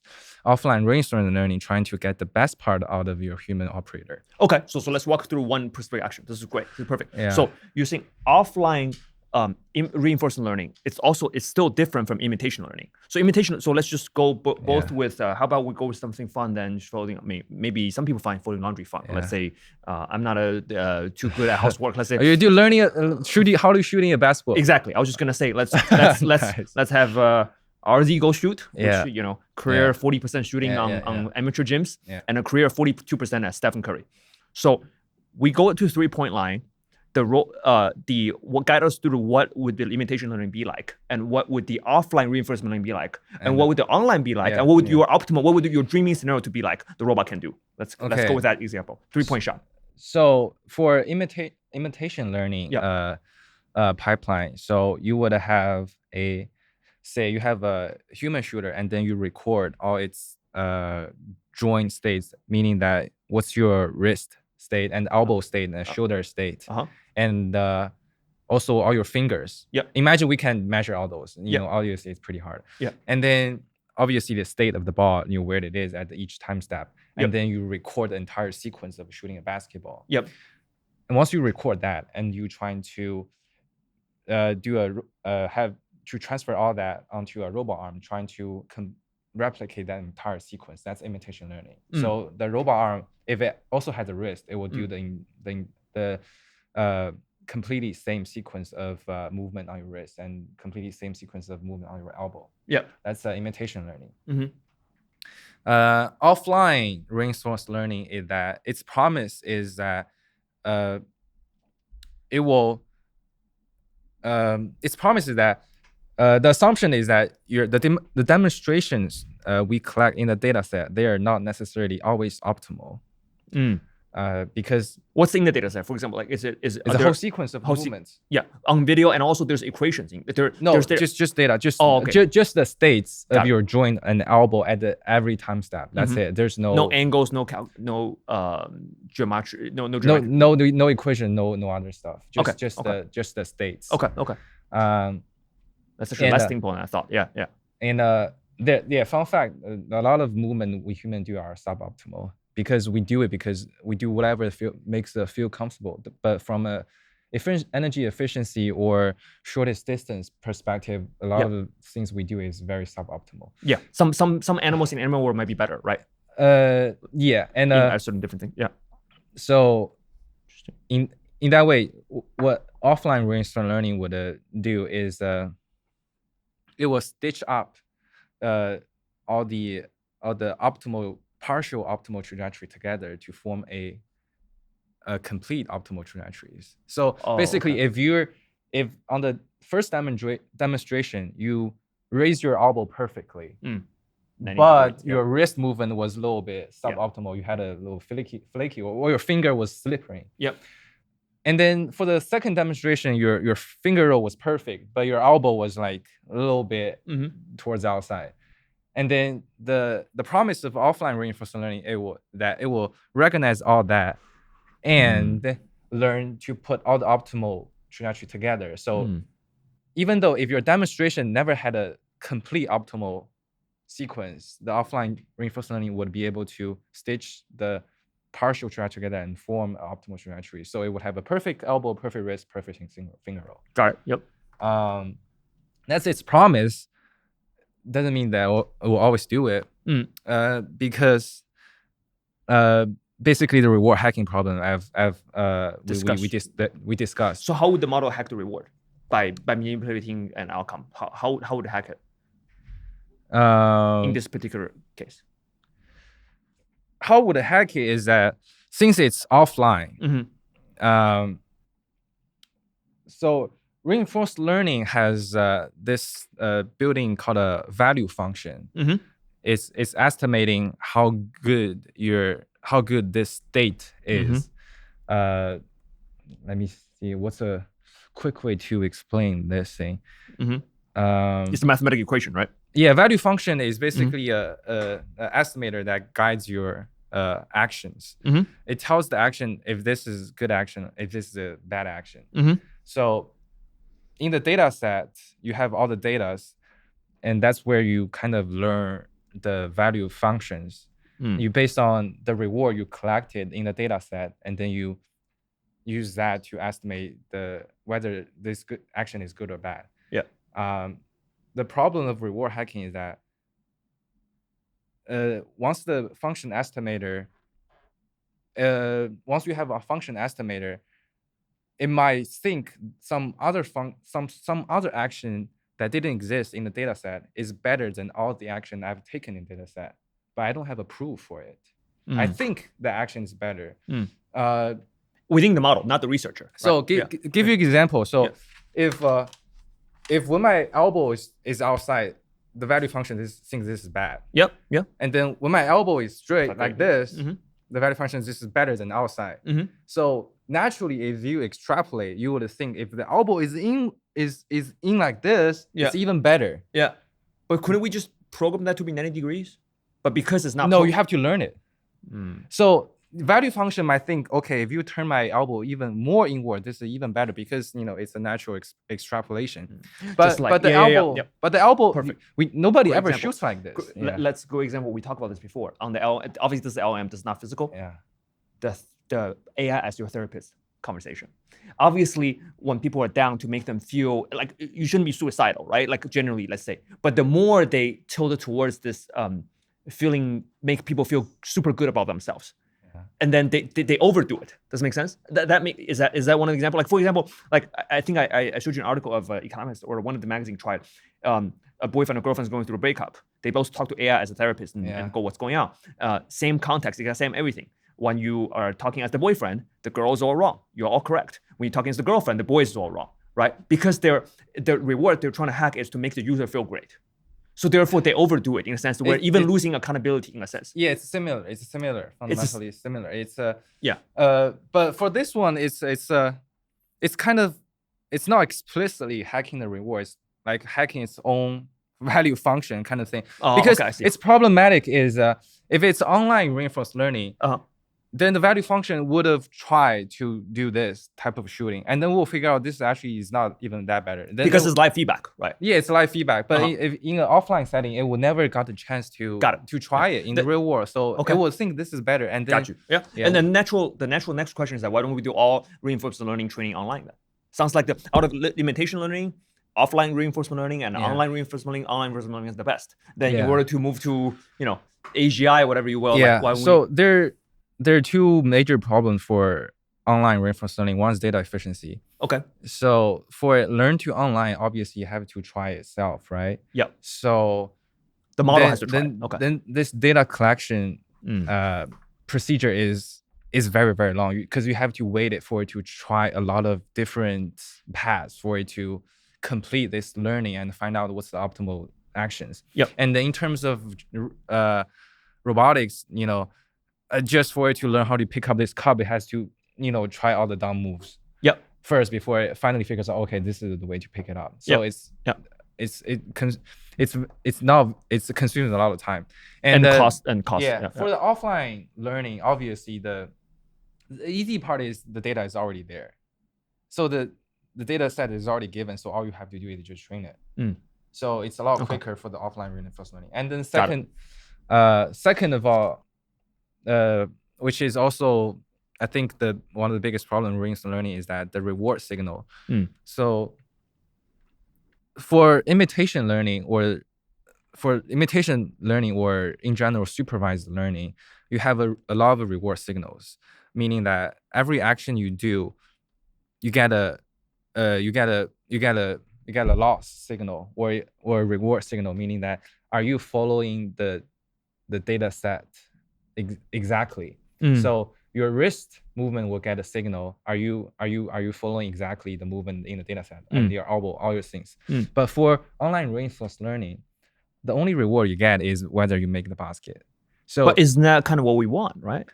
See, well, that's gonna take you a lot longer. So imagine you don't know how to play basketball, Uh-huh. and the only reward is whether you make the basket. So you're gonna try all the random stuff, right? You're trying to swing it, you're trying to underhand it, right? Because you don't know how to shoot a basket. Yeah, you might use your feet to kick it. Yeah, sure. Yeah, all that's basically the entire history of But- NBA. Yeah. Because in the 80s, in the Underhand, 70s, yeah. people shoot all the random stuff, right? Yeah, underhand and they never flips. make it. Okay. And so basically, you can think of every player's career in the 70s, 80s. All their career is basically Pave the way for Stephen Curry. one trial for the reinforced learning of the humanity. True. And then eventually people find out, okay, if you swing or underhand it, actually doesn't make the basket. Yeah, just like and then eventually you learn to do the elbow wrist thing, and then you have Stephen Curry. The problem is it takes a very, very long time. 100 years of, and this one as bigger than basketball in a way, like the history of financial markets. Yeah. Warren Buffett was a technical momentum trader when he was younger, right? It took him to lose, but he started at 12. At 16, he was like, wow, this is not the way. I'm going to lose my pants every time the market. Then he learned to read the businesses, understand fundamentals, and become value investor, right? So Jesse Livermore, one of the great economists in the 20s. Anyway, I can go on, but how especially the U.S. market had a long history. There was a 90% drawdown in the index level in the 1929. And then people were, that famous picture of people, we can pull this up, like some take this car for like a nice, beautiful Ford Model T, like back then the hottest thing in front of Wall Street or something. Take this for $10, lost it on the stock market. One of those like Great Depression photos. People were like running that type of thing because it took so much of the gambling nature of the speculation, right? Then eventually there's like better way of governing. There's like 401k, there's better way of like running it. That's more positive sum, right? So that's a history, a generation of trying and failing, right? Yeah. So reinforcement in nature is that. But say if you're a company and you want immediate result, you're not gonna wait until 40 years of trial and error. So what imitation learning is that's why didn't work out with Jan LeCun. Anyway, well, I have that question later. What imitation is learning at the same time is that you have expert demonstration. You already have a footage of Steph Curry shooting. Sure. So all you're gonna do is you're gonna mimic its wrist movement. You're gonna mimic its elbow movement. You're gonna mimic its how it squares up towards the basket, how he bends down and then shoots up.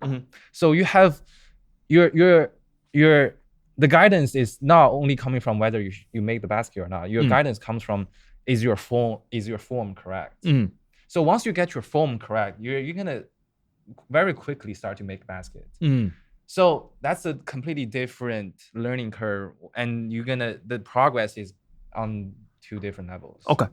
Then this just pushes to this question, this urge I've always want to discuss with you and ask as I'm learning as a big casual in AI, but interested of this question. Please educate for dummy like me to how do I think about this? The LLM versus these more Jan LeCun call it the world models, right? In the sense where large language models are currently the form we're using are based on text, right? We just talked about the Steph Curry example that push this thought even further to like, is video enough of a quality of data, right? So we have gazillion of his highlights, right? We could, he is alive, so we could actually have, one of those 2K like motion thing, they plug their whole body to make them really legit on 2K. Yeah. I'm a big beneficiary of that. And then, playing the game makes it very, very real. But like, do you think that, so two-part question. One, Jan LeCun has his opinion. I want to hear yours. But is LLM intelligence eventually? Like, we just push the current form? Because honestly, all the commercial value, all of these high valuation, all that, the economic implications currently are going to large language models, right? Even though they're trained, they are doing things on the side. But generally, we're talking about the frontiers and the productivity that's associated with it come from large language, come from text.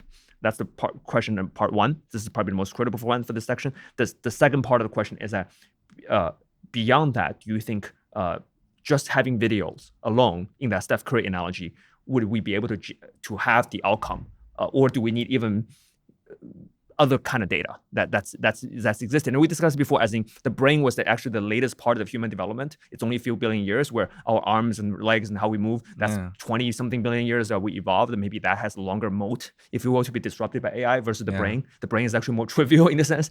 Who knows? So those are two loaded two parts, if you will. LLM, first of all, it's trained in the text space. Or VLM is also trained in the image plus text space. So the way LLM understands the world is through texts. So it wouldn't it knows the concept, say the force, but Mm. it wouldn't know what it means physically, what a force mean, that the fact that I can push this cup a little bit forward. Yeah, there's vector in that. There's yeah. Yeah. So and text or languages is basically an abstract level that we human construct to describe and summarize the world we live in through our perspective. Correct. So it's a higher level abstraction. And, it's more, it obviously had lost a lot of information.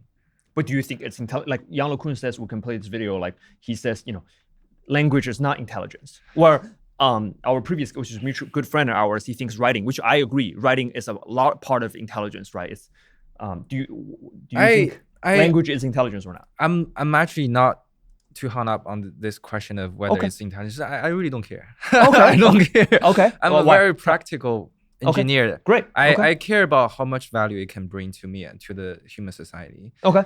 Then let's think, talk about it. Okay. Yeah. Sure. Yeah. When we talk about intelligence, consciousness, like to me, it's a very subjective feeling. Mm-hmm. Yeah.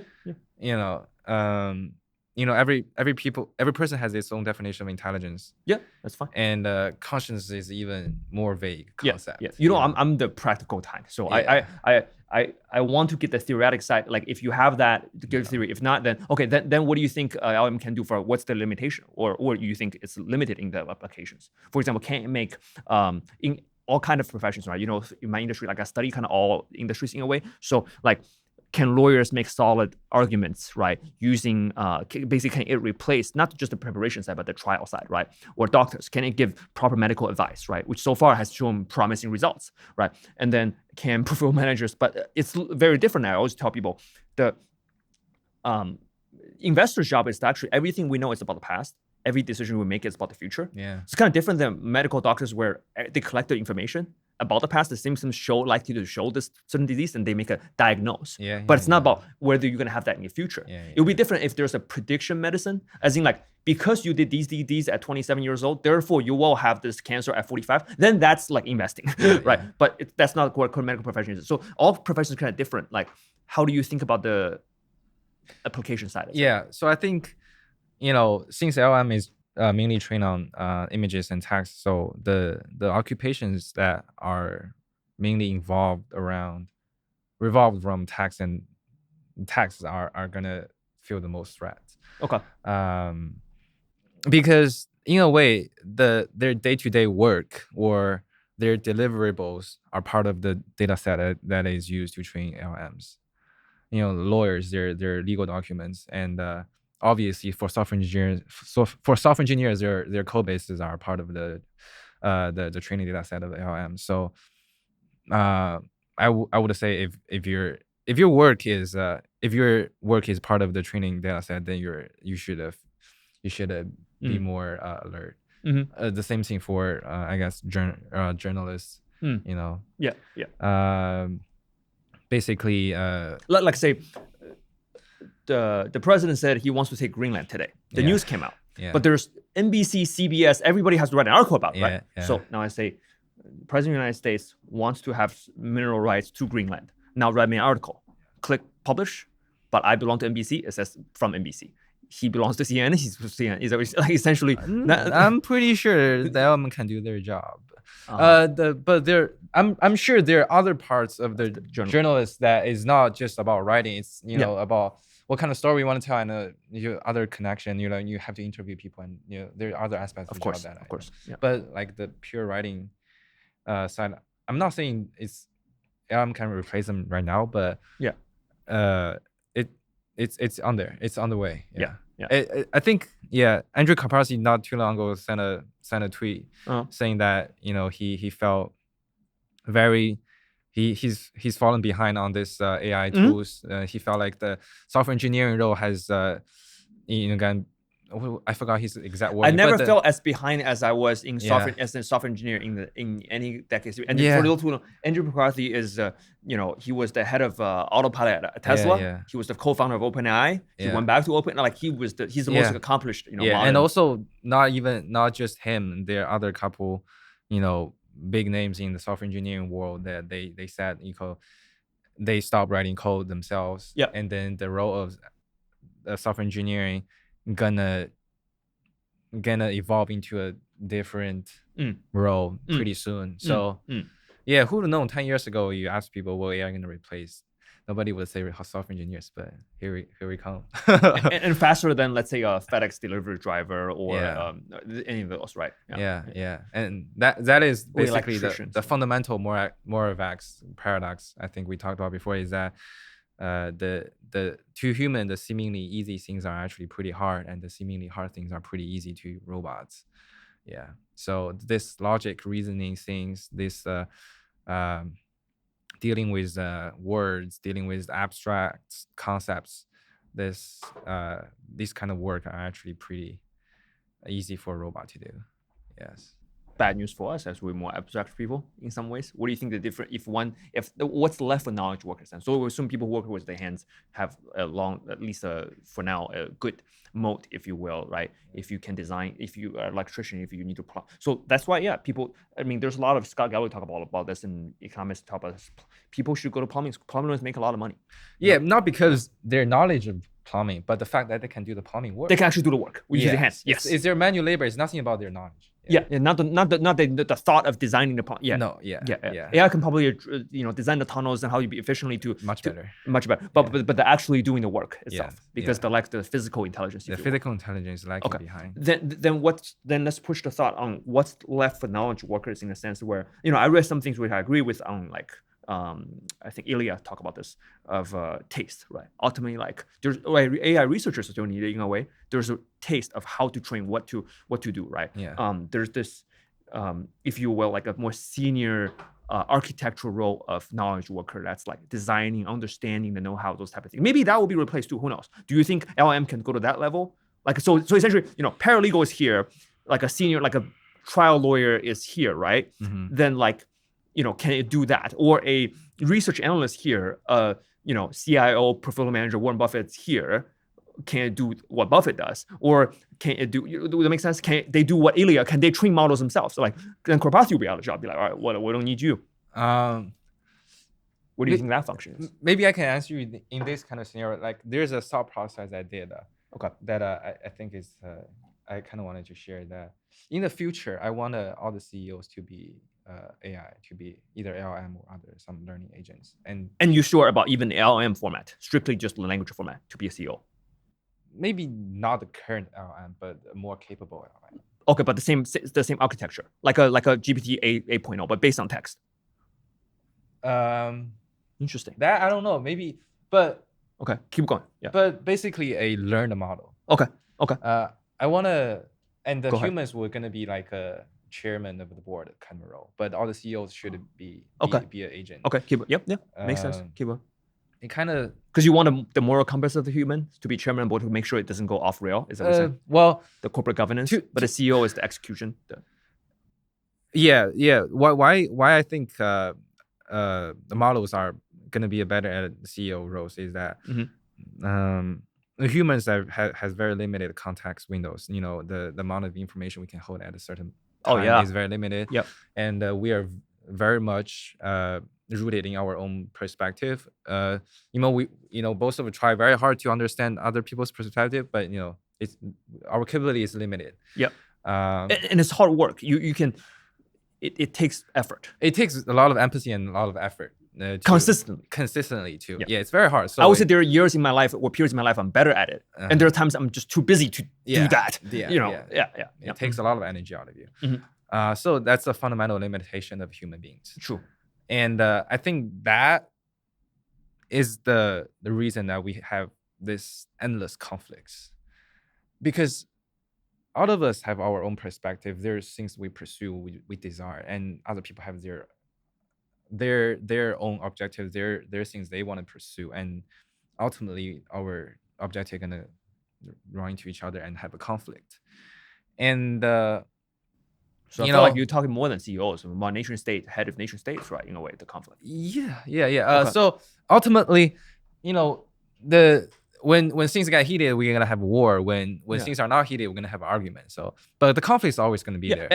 And one thing to touch on, like a specific for people to be like, wow, this guy wants like basically presidents, nation states to be replaced by but to your point, there's one I want to point out, one obvious limiting factor, and I want you to keep on, in the sense where age is a big factor comes to nation leaders, right? We generally don't talk about politics on the show, but like if you think about age in the sense where, remember we talked about this a few years ago, this famous saying from centuries ago, saying war is basically old men talking but young men dying. Yeah. Right, 70-year-olds are talking during wars, talking back and forth and why there should be a war, but reality is young men dying. People who are 18 years old are being sent to war and die during the war because two 70-year-olds are beefing with each other in a way, right? So when the political acumen or the legacy component of people getting old at that stage and wanting, they might have few years left or whatever it is, then I want my legacy to be owning a piece of, I've done this, I acquired this piece of island for this country. I have corrected a historical wrong that's down to my race or my species. Like, all those, that leads one to make certain decisions, right? Yeah, right or wrong. That's an emotional, approach. Because they're running against their own limited life, right? This is actually test of mortality, right? Well, if they're like 29, they might be like, hey, look. Like, I don't want my children to be in this like war zone for 50 years, right? Doesn't make sense. So that's a huge, I think, already to your argument, that's a limiting factor for nation state leaders to make decisions. Yeah, age is a factor, your class is a factor, your race is a factor, your identity is a factor. A lot of these create different conflicting perspectives, and ultimately, gonna have a lot of the society is torn in that. Yeah, but age is even worse because it changes time horizon. One could be wise to have a long time horizon, younger and older later. Yeah. So I think that's kind of the reason why I feel like LLM or learned models is going to be better at the CEO role, is that it has much larger context window that it can take almost infinite amount of perspectives into, and then balance it and find middle ground for all the people, and also without emotion, without its own desire, and I think that's. What if it's building the program as desire to like please the user or something? Isn't supposedly they have some kind of desire? Like, for example, like we talk about, we do know it's now playing the other side, right? Devil's advocate is that it seems like desire is to please users at all times. But the users these are commercial organizations. So but the users are like hundreds of people or thousands of people. So all of them are its users. Oh, okay. So let's say if we want to please 7.5 billion people, then the best decision you will trust to make is to please the majority, right? Is to make most people not in a war zone be happy, that type of. Is that what you're saying? If you change the goal, change the reward, hacking. I'm worried about the measurement. Doesn't make sense? Because you just talk about hacking. Right? I'm just playing devil's advocate. I'm worried about if they just want to hack to say, I want to make all users on Earth happy as the head of United Nations, as this AI. Yeah. Then they will just hack the happiness through like a way that maybe we don't. The mental model I have right now is that the human population as a whole will be the chairman of the board. So we're still going to have some level of democracy where we vote for what kind of metric we want to implement for maybe the next 3 years. But we all know that no metrics is perfect metrics. So the solution to it is keep updating the metrics. But the person or whatever who holds the position, who will design the plan or execute the plan should be an LM. Because the president role, whoever designs the economic plan or the social plan or medical insurance plans, they have their own limitation, their own perspective. They usually go on one aspect of it. But if we have an LM that takes into this matrix, which kind of aggregates an entire human population's opinions and their desire, and then they can probably find a most balanced plan to kind of on the overall level satisfy majority of the population. That's my mental model. Yeah. And Steve Jobs talked about this like in the 80s. He was saying, think about computer as a bicycle for the mind, in the sense where this is like, to use, you probably haven't ride bikes recently, but like I had an experience recently. I don't ride it often, but when we're in South Beach with my wife, the same distance, I typically run that distance, 3.6 miles. It's 5K. It's about my 40-minute, whatever, slow jog, whatever. I get there. But because she wanted a bike, we got there like 10, 15 minutes. Wasn't even a workout. I was like, wow, bicycle is really powerful. It's like a simple thing to be like, we invented this cool thing. I'm really travel distance fast. I think on the bicycle for mine is that we still have human beings as the chairman of the board. We still have the desire where to go. Yeah. The destination we design where to go. Yeah. Then I can, playing devil's advocate through that process. Obviously, we can have a war on the board though. People can start killing each other at the board meeting. If they decided so, yeah. Yeah, I guess, because that we can't take the human out of the human. We probably will have like bloody board meetings. It's possible. Have you seen those? I think it was Turkey or something a few years ago. This is chanting my inner Joe Rogan. Pull that clip up, and we're gonna laugh about this kind of thing. The Congress of Turkey or something. They were just fist fighting on the ground. Yeah, LM will set up a stage for us. Have you seen those videos of like people in suits? In the parliament. In the parliament start doing. So I guess that's our board meeting possibly. Yeah. But then the execution, it is true. I think about like pure what I'm trying to build at Pure Value is like I want to be the chief designer of the thing. But then execution, I almost like if there is a better AI alternative to be a CEO, he will just execute or she executes better or executes better than I can on a more consistent basis, right? But I do have like where I want to go, this designer process. So you kind of do agree with Ilya, like with the taste or the desire of where to go, the pointed direction. Human still has a moat there, if you will. But the rest execution, it should be the machine. Yeah. So basically, emotion versus reasoning, like logic versus rational versus irrational. Like the rational part is, I think the LM has proven to be much better than humans, and let's just delegate that to the LMs. And then I think now is the time for humans to actually embrace the irrational side of us, the emotional side of us. Yeah. That makes us special. If you want to call it primitive side of us, it's also true. Like the fact that primal, fighter, I mean the primal. Yeah. And I think that actually might be a more complicated mechanism than reasoning. And then this mechanism that evolved or developed through evolution, in thousands of years, there are actually a lot of information condensed in it, and I think that's the beauty. Yeah, like you said, that's what makes us human, and I think that's something that we haven't figured out how to encode it into LLMs, but maybe one day we will. But then that would just make human completely obsolete. But so take it right now as the LLM is only good at this reasoning, logical chain of thought thinking. Then they will take care of the lower level planning and execution, and then our only job is just to figure out ourselves, do the self journey, and figure out what our true desire is, and then we kind of dedicate that to the LMs. But also the bad part of it is just when I think through this experiment, the first thing that pops up to me is that if we dedicate that lower level planning and execution to the LMs, does it mean I'm losing my agency? Because kind of you're delegating your smaller life choices to LMs. And then I think that might feel like some level of losing control of my life. We're losing a certain intuition that can be from doing scrappy work in a way, right? I think about like how reading a summary of aggregation of like information versus reading the actual, there's a lot of context, intuition, there's things like that. If you will, but also agency, yes. Yeah. And also I had a click save on agency. I also have a reasonable counter, if you will. I'm thinking about, I follow your whole train of thought, and the infrastructure, it makes a lot of sense. The reasoning side, delicate, emotional side. What we're currently seeing from an objective standpoint, I don't want to ignore the fact that currently what the reported usage of AI looks like. Generally, the 2C usage are actually emotional needs, right? So that part to me sounds interesting to what you're saying actually rationally makes more sense to me.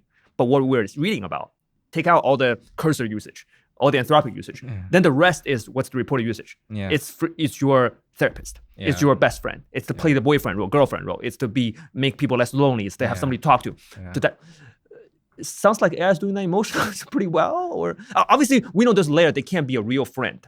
There's a lot of things that real friends do are, especially holding one accountable, that it's not doing, but people are using it nevertheless. So is the emotional side, it seems like AI is even doing better at that than execution task, because the lack of accuracy or still a certain level of hallucination comes to LLMs, that I'm seeing the productivity, like, because you know how this whole idea of people are portraying this thing as, I'm talking about people who are hyping the evaluation, let's say, saying this can be so good for GDP, right? We're going to get so much done. But actually what's happening is that people are spending the time talking to it about their own personal emotional problems. As far as getting things done, there's some adoption, but it doesn't seem to be this greatest thing yet.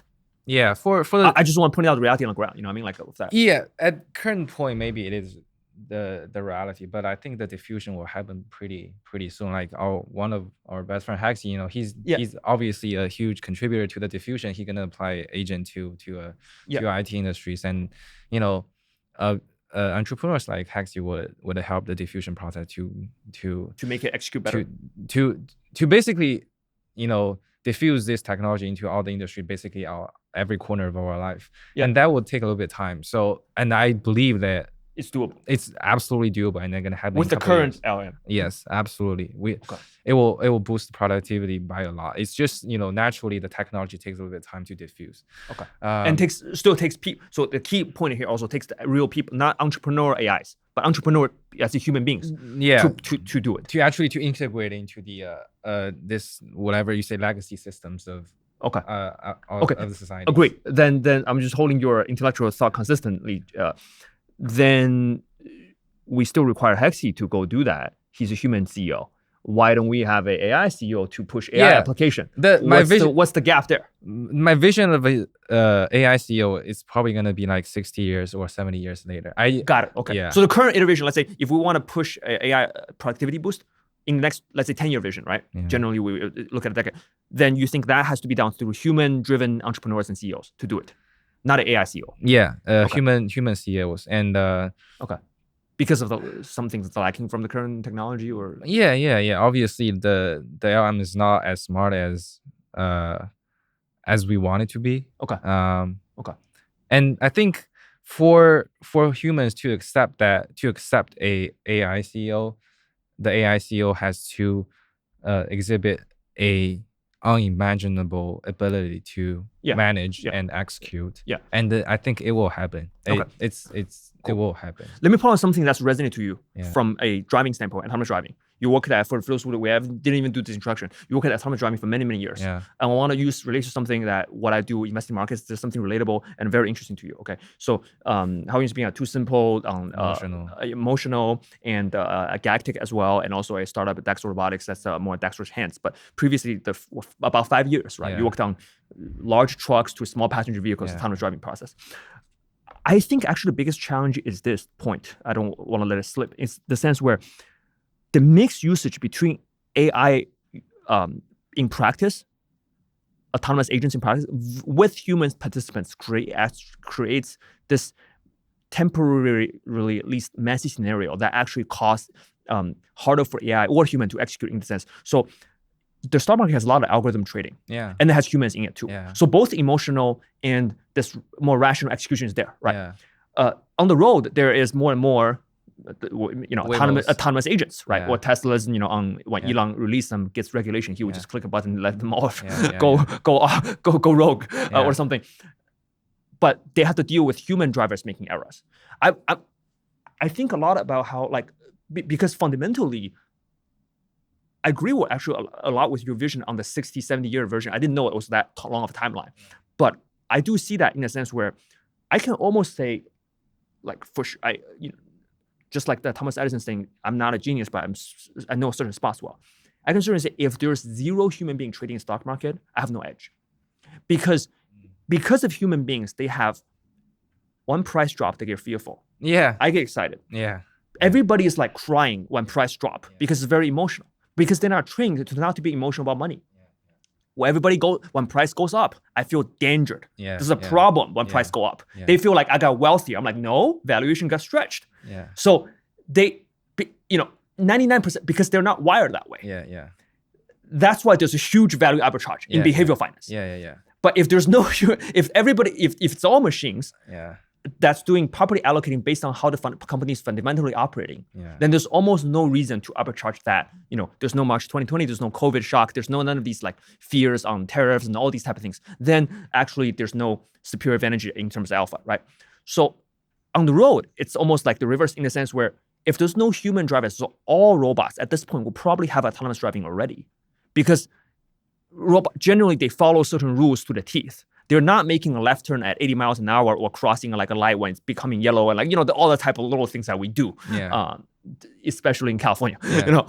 then probably, and especially if they're online. Yeah. So if our central control center, that all the robot agents, the fleets are talking to each other Yeah. and know each other's position, Yeah. I would imagine the accident rates are probably much, much lower, right? Yeah, no need for traffic lights and stuff. Yeah. Yeah. So it's the mix of that caused this messy situation. Yeah. And likely, obviously, in the medium to short run, 3 to 5 years, likely we'll have to live with that. Yeah. How does that change? Sort of, that probably is it links to your view of, it's not even, it's more of a statement that human beings' best ability probably is to deal with humans. Like, why do we need Hexy as a CEO as an entrepreneur to adapt this product and push application? It's because he has to go on the road to do sales calls. He has to go to marketing. He meets another human being who buys the product. Yeah, you have to convince him that his product is good. Yeah. So one, human beings still trust human beings. Yes. It's not even the conversation or the context. LLMs can probably talk smoother, more polite, more business, more professional, better than we are. Yeah. And make deals better. But human beings like to trust. There's the emotional factor of doing that. Yeah, it is. It is, like, especially at this data age, there is still a lot of people who are not so welcoming of AI. So it just takes time. It takes time. And obviously this AI CEO takeover that I imagine is gonna come to realization step by step. There are gonna be AI CEO companies first, and then people will obviously talk a lot of shit about that and hope it to shut down eventually. But I think eventually there will be some AI run companies that do better and better, and then people start to see the advantage of it, and then the slow progress. And also, older generation would they get older and then pass away and stuff. Yeah. It's part of human nature of we always fear what we don't understand. Yeah. Right. Maybe part of the education is that help people understand it better than people understand it better. Right. And then, but most people wouldn't. They will stay who they are. I guess that's the. Yeah. It's all that leads to another Carl Jung quote I use often. I think about is that most people don't want to think. That's why they judge. Yeah. Judgmental come from lack of don't want to think, right? Yeah. That makes sense. But what? So it seems like you're pretty optimistic with the capability itself. You don't think we have bottlenecks in terms of in terms of pushing. I was more even thinking on, like, say, we can imagine what the most optimistic scenarios are like, but what if the technology itself is not? I don't think I'm like optimistic about technology. I'm just like a little bit pessimistic about human nature. Okay, so I see. So there's a lot of your own bias in there too, which is good to call out. Yeah. When it comes to organizations or human society, the upper limit of what we can achieve as human is not that high. The complexity that we can as a human individual can deal with is not that high. And I see both sides. Yeah, you talking about the 7 things, right? The jealousy, the envy, those type of things. Like Charlie Munger's one of the best. Let me put it this way. You don't have the more optimistic view on human nature, but I also get more of a reality view, if you will, more and more so often. So I think I see both. I mean, for example, Charlie Munger is one of my favorite human beings. Never met him, but one of my favorite human beings, because actually he calls out human beings' problems. For example, he says envy is the worst thing one can do. With the 7 things, with gluttony, you at least eat a bunch of cake and you feel happy. He always talk about being bloated after a bunch of desserts. But he said, I feel great. All the sugar, Envy is like, the other person doesn't even know that you envy them. Yeah. And you feel all this shit internally. Yeah. You're torturing yourself. Yeah. It's the worst thing that a human can do. Which, granted, like, this is on, like, I never generally feel that emotion in my life. Good for you. Like if you're 6'2", great. Like your mother's tall and you're 6'2", you're 6'2". Yeah. It will be great. I think I'll be a better ball player, but it's something I can't change. Yeah. So I always look at if it's something I can change. So the only thing I will get frustrated about is that something I can change and I care about it. Yeah. Like I care about being a good dad in the future. Yeah. Then I think I can do something to change it. But then if on a consistent basis, my feedback is from the kid for, like, let's say for 2 years, from 2 to 4 or 14 to 16, that they don't think I'm a good dad, I will get frustrated. Would that make sense? I have to make some justification to justify around that, right? But if it's something I don't care about, then it's okay. But is there this sort of human nature that is, even as a pessimist, so it's even more valuable coming from you, even as a slightly on a pessimistic side, that you think something that human beings do that are so good that AIs do not? Courage. The courage to do impossible things. Yes. Yeah. Elon Musk, the fact that he did SpaceX and Tesla is that's a lot of courage. Like nobody. Oh yeah, for a well-calculated AI system, they wouldn't do that. Yeah, they wouldn't. Because the odds of success was like 0.0001%. And his entire net worth was betting on that, and if it failed, it failed. Yeah. And this, the fact that the fact that we are so True. so bought in our own narrative, its downside is that we can listen to others people's perspective. The good side is we have so much We're almost confidence. blinded. We blinded ourselves, and then we'll achieve great things. So it does have both sides. So and I do think So the most powerful thing a human can do is you look in the mirror, wake up and say, I'm him. Remember that? Yeah, I am him. Say believe. The belief, the belief. The Ted Lasso. Yeah, I had the sign on my wall. I should brought it to your office. I have it. I have it in my house now. I should. It's a team building thing. I should have that sign here. Yeah. We both watched that TV show. One of the best ever, right? Yeah. It's the belief. It's a belief. Irrational might be, but it's that particular aspect of that. Yes, it will. It can cause wars, or it can cause technology advancements. Yeah. Or defense against evil, like Churchill, right? In the I think most people will agree that the role of England, specifically in World War II, was a positive one, right? Yeah. So he was talking about success is going from failure to failure without losing enthusiasm. Yeah. Or another quote I love about Winston Churchill is, success is not final, failure is not fatal.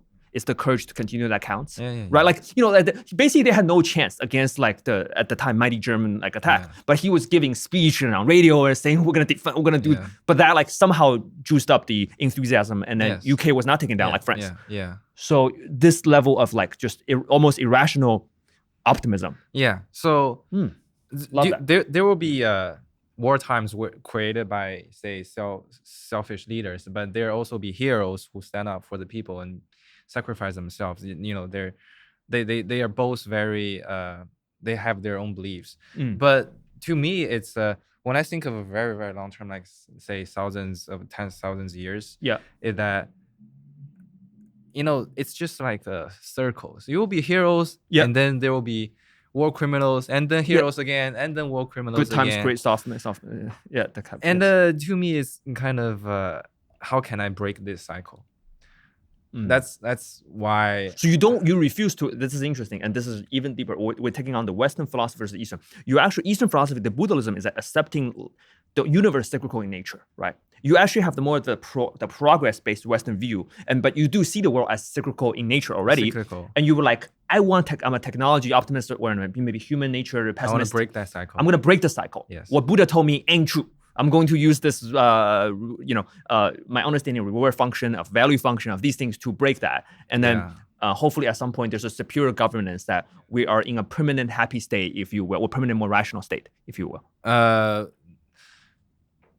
Which I provide, granted or not, obviously, we have these personal debates all the time, right? It's like maybe the biggest wisdom is to accept that we're in a cycle and just embrace whatever we're in, and just, kind of life is like this, we born, grow, now we, into 30s we peak, we die. There will be times of peace, there will be times of war, and then after that, peace will be precious, and we build it again, and just maybe accepting that is just the biggest courage, instead of wanting to change it. Yeah, maybe, but at least right now, how I feel emotionally is that I want to break the cycle. I'm pretty much. Or the other argument is that the average person today lives better than John D. Rockefeller. Yeah. He had no air conditioning. He had no heat. He was the wealthiest man on earth, worth $200 billion equivalent today. Like, there's progress. I mean, we live like back then. Materialistically, yes. Technologically, yes. Yeah. But in terms of happiness level, I don't know. Maybe we're not happier than people 100 years ago. We can't. Yeah, exactly. Yeah, we can't track it. Even though physical condition plays a big part of it, right? Yes. If you literally minus 40 degrees and there's hard to be comfortable in those scenarios. Yeah. But mental health and that we might not be. Yes, they didn't have social media to compare their partners to 10,000 other people opposite sex from the opposite sex in the world and feel their partner is not worth it. They didn't have this comparison to the thief of joy thing. Of course not. They didn't have the comparison of waking up seeing everybody's a billionaire, which they're not. So that's right. Yeah. They're perfectly happy with the neighbor next door. So my ultimate vision is that there are going to be AIs that help us be self-sufficient in a way that we don't need to worry about the meals or the housing or the clothes. But for each human beings to reach ultimate peace with himself and have happiness it's a self journey that you have to, gain peace with past trauma or with your personality deficient or whatever you wanted but didn't get. It's a self journey. Nobody can help you. But I want a society that everybody is able to start that journey. Because if you're worrying about your next meal, where you're gonna live next year, you're not gonna have the time or energy to start that journey. Correct. So from currently, we're already better than 200 years ago on that. Though. Yes, more people have the opportunity to start that self journey, but a lot of people are still not. Correct. So my vision is that we're gonna have a society where the AI gonna optimize a lot of things, and all the people gonna have a universal basic income where they don't have to worry about survival anymore, and then they can start their self journey exploration. It's not going to eliminate conflicts among people because while people do the self-exploration, they will out of self-respect or self-actualization, they want to some stuff that other people have. He's referring to the Marcus Aurelius needs here, right? The first level is the survival. Second is like food, shelter. Self-worth. Third is love, belonging. Fourth is like self-esteem. The fifth is self-actualization.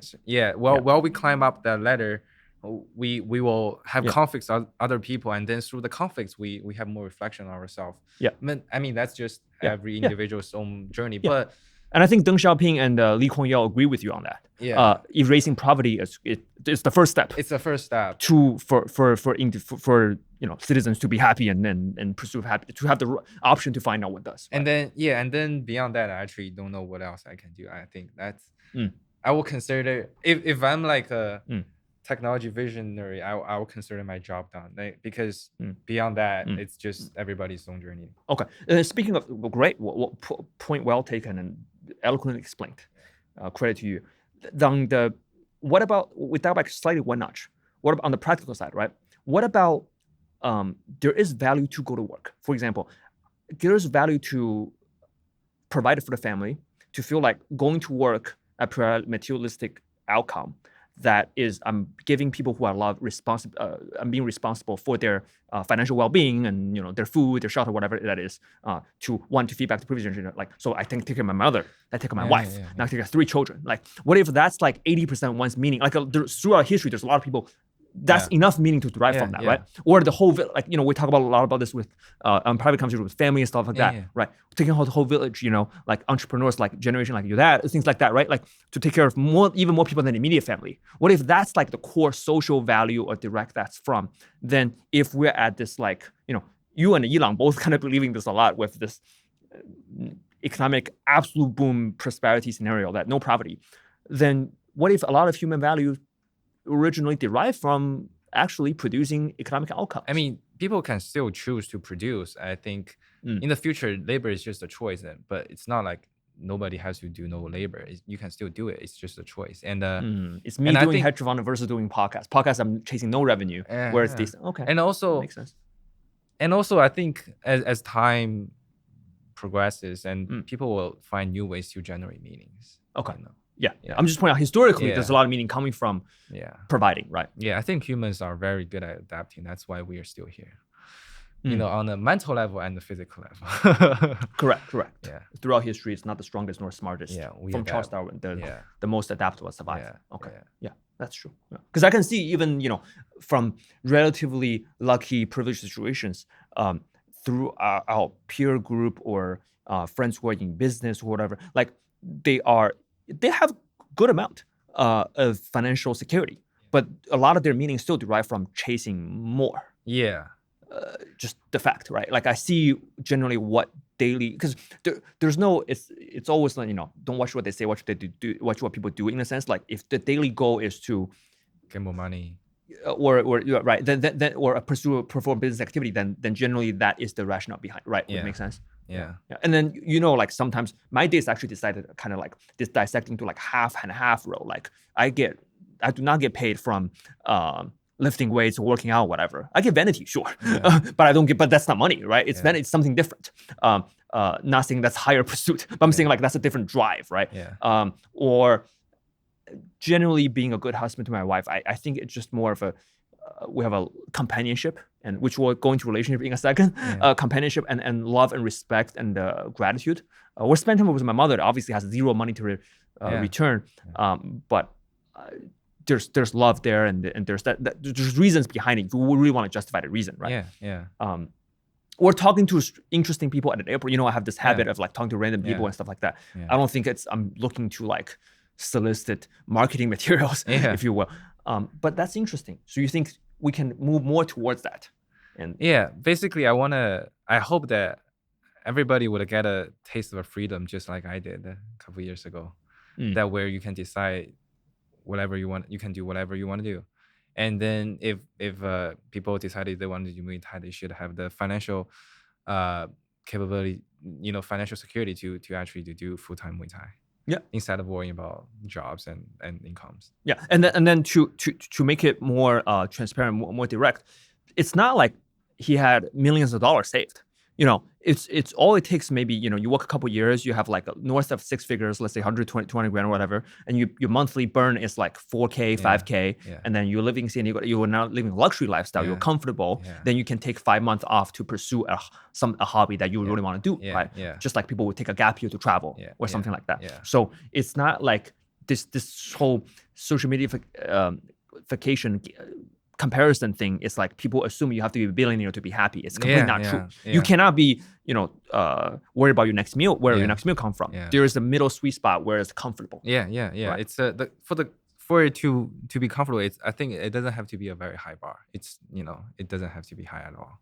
And just like what I'm doing now, like I always enjoyed conversations with people. We took these conversations privately many years over like sometimes 4 a.m., sometimes whatever time it is, just a gazillion times. But I always want to sort of be able to hopefully educate or just publicly express message and record it and stuff. And then obviously with media production comes with the budget and things like that. But it's not gazillion dollars. It's like I'm willing to allocate a certain portion of my income to do that. Then happily, shout out to Peter and being on set and stuff, and Ryan getting everything ready. Then we're able to do that at a reasonable from a reasonable investment from time and financial. But also, it's not this like people assume you have to drive a red Ferrari every day to be happy. That I just think that aspect gets so, especially on the younger generation, that gets lost, right? It's a lot of time freedom is not about having. It's definitely not having nothing, but it's about having enough to do the certain things that are interest to you, not necessarily sort of having everything, if you will. So that's something to think about as well. Or maybe AI's push for production. Maybe it's somewhere, there's this extreme, like this, people hate it, people love it, people think it's going to be done in one. Obviously, we think the extremes are generally wrong, right? In 1 year, it's going to replace half the labor market. No. 10 years, probably not even the half the labor market, but there will be significant shifts, right? Those type of things. And the best way is to understand the technology. So, okay, cool. Why don't we take a quick break and we'll come back, ask you, and also one of my members on my team will also ask you some questions on the technology. I have a few more actually technical questions on the technology. Want to understand it better as well. Sure. We get carried away with the big picture conversation with that backing. Awesome having you. All right. Now, welcome back. We have Ryan joining. And thank you for being here, Ryan. Absolutely. Looking forward to it. And as always, Ryan can chime in with some questions and we have of course, more inspiring conversation after. Yeah. So, I've been listening to the podcast all day, obviously. There's some key points that I kind of want to talk about because it sparked my interest while you guys were speaking. The first one was, obviously, pandemic started. You had just moved to San Diego. First week there, you said you spent around 7 months alone. I just moved to Irvine, California. It's a beautiful area here. But there is obviously a sense of aloneness to anybody whenever they move to a new space. Solitude in that sense can create two different versions of a human.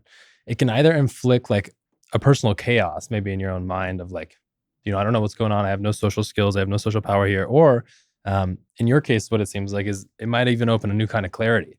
That much thought to yourself could really focus in on, what's going on for you. So I want to know, for you, is solitude more of like a confrontation of your own mind, or is it a reconnection to something deeper that you may have already had? I think it's both. Solitude makes me confront the thoughts that I wouldn't have the courage to deal with if I have things to do. If I'm always occupied, I wouldn't ask myself the ultimate question. And it's because I have so much free time by myself, and then I have to ask myself the ultimate question. So it's a confrontation, and also the same time a deep connection with my true calling, I guess. Sure. Yeah. So I think it is without the COVID lockdown, I don't think I wouldn't have the courage to face it so intensely in a short period of time, because I can always just distract myself with some other social events. Sure. So, yeah. And when it comes to your work as well, do you think that solitude, I mean, obviously in investment work, we were talking about it with last podcast, solitude brings the most quality deep thinking possible for investment work. And do you think that for engineering, robotics, AI, the work that you do, does that bring the same level of intensity? Or does maybe like a work environment with multiple people around you, multiple people chiming in all at once, how do you think that would work? I think engineering should always work in a team setting, because first of all, like any product or any project needs a group, needs a team of people. It's not like for investment, you make a decision on buy or sell. Mhm. But for engineering, opposite. we have to build things, we have to write code and stuff. Like it takes more than one person, and also just communicating. I think since we're always gonna work in team setting, it's important to be aligned all the time. So that requires constant communications. So I think engineering should probably communicate more. Of course, that makes sense. Yeah. Now, I want to talk quickly about your Muay Thai experience. Yeah. You're, saying that you were very intense in your training. Your regimen was so intense that you wanted to just give out. Yeah. The question I have is, did you experience moments where you felt completely detached from thought and just were simply in a flow state? That can relate to obviously work, post-solitude experience that you had and whatnot, but did you feel like you were ever able to recreate in your Muay Thai experience maybe that same level of solitude and deep thinking that you had during the 7 months that you were doing some internal reflection? It's kind of tough because in Muay Thai, there's no reasoning involved. I'm based off my reactions. I'm hitting the bags. I'm not thinking about my next move. I'm just reacting. And The system one. yeah, the system one. Of And thinking then fast and slow, the concept Yeah. of Daniel Kung. and then this nihilism or this existential crisis, and also the engineering work, they are mostly system two. So there are two leagues. So yeah, I've never felt the flow state I felt in Muay Thai when I was working, but I don't think it's also I should. Okay. I don't know. Do you think that Muay Thai, obviously it's like a fighting sport, it's Yeah. combat sport. Do you think that, how can I word this? That aggression you're saying that you're really thinking reactively, not proactively, right? How Yeah. does the aggression, anger, the fact that you're physically fighting in combat with somebody play into the deepness of thought, how reactive you are? Tell us a little bit more about that. Yeah, I've reflected a lot on this, actually trying to figure out, am I aggressive? Am I a violent person? And to be honest, a lot of the fighters, they are probably violent, whether it's because of their personality or because of their past experience or trauma. And I believe that I'm not a violent person. I did it out of really just the love for the thrill, for the fun of it, and I enjoy doing it. And you can ask Robert. I never really get angry at anyone. That's good. Yeah, that's right. I'm the one sometimes talk the smack on the court. I can't back it up because I know he's on the court with me. That if something happens, he can take a 1-on-3. This happened numerous times. Yeah, but also at the same time, you do have fighter buddies at time who train with you. You do think generally there might be a personality thing that towards more aggressive nature. They have to unleash some of that anger inside of them. That's I think most people do martial arts just for that, and I think I'm one of the rare ones who. I do not have past trauma, and I do not have like anger inside of me that I need to unleash. So Interesting. Okay. Last point I want to touch on before we have a final question on AI is the philosophy aspect that you mentioned, the philosophical side of yourself. And clearly, you've gone through plenty of philosophical thought. Do you think that this side of your personality has made your life more complicated or more simple? Has it added more structure or kind of a chaos in its own? Definitely more complicated. And I think it makes me one of the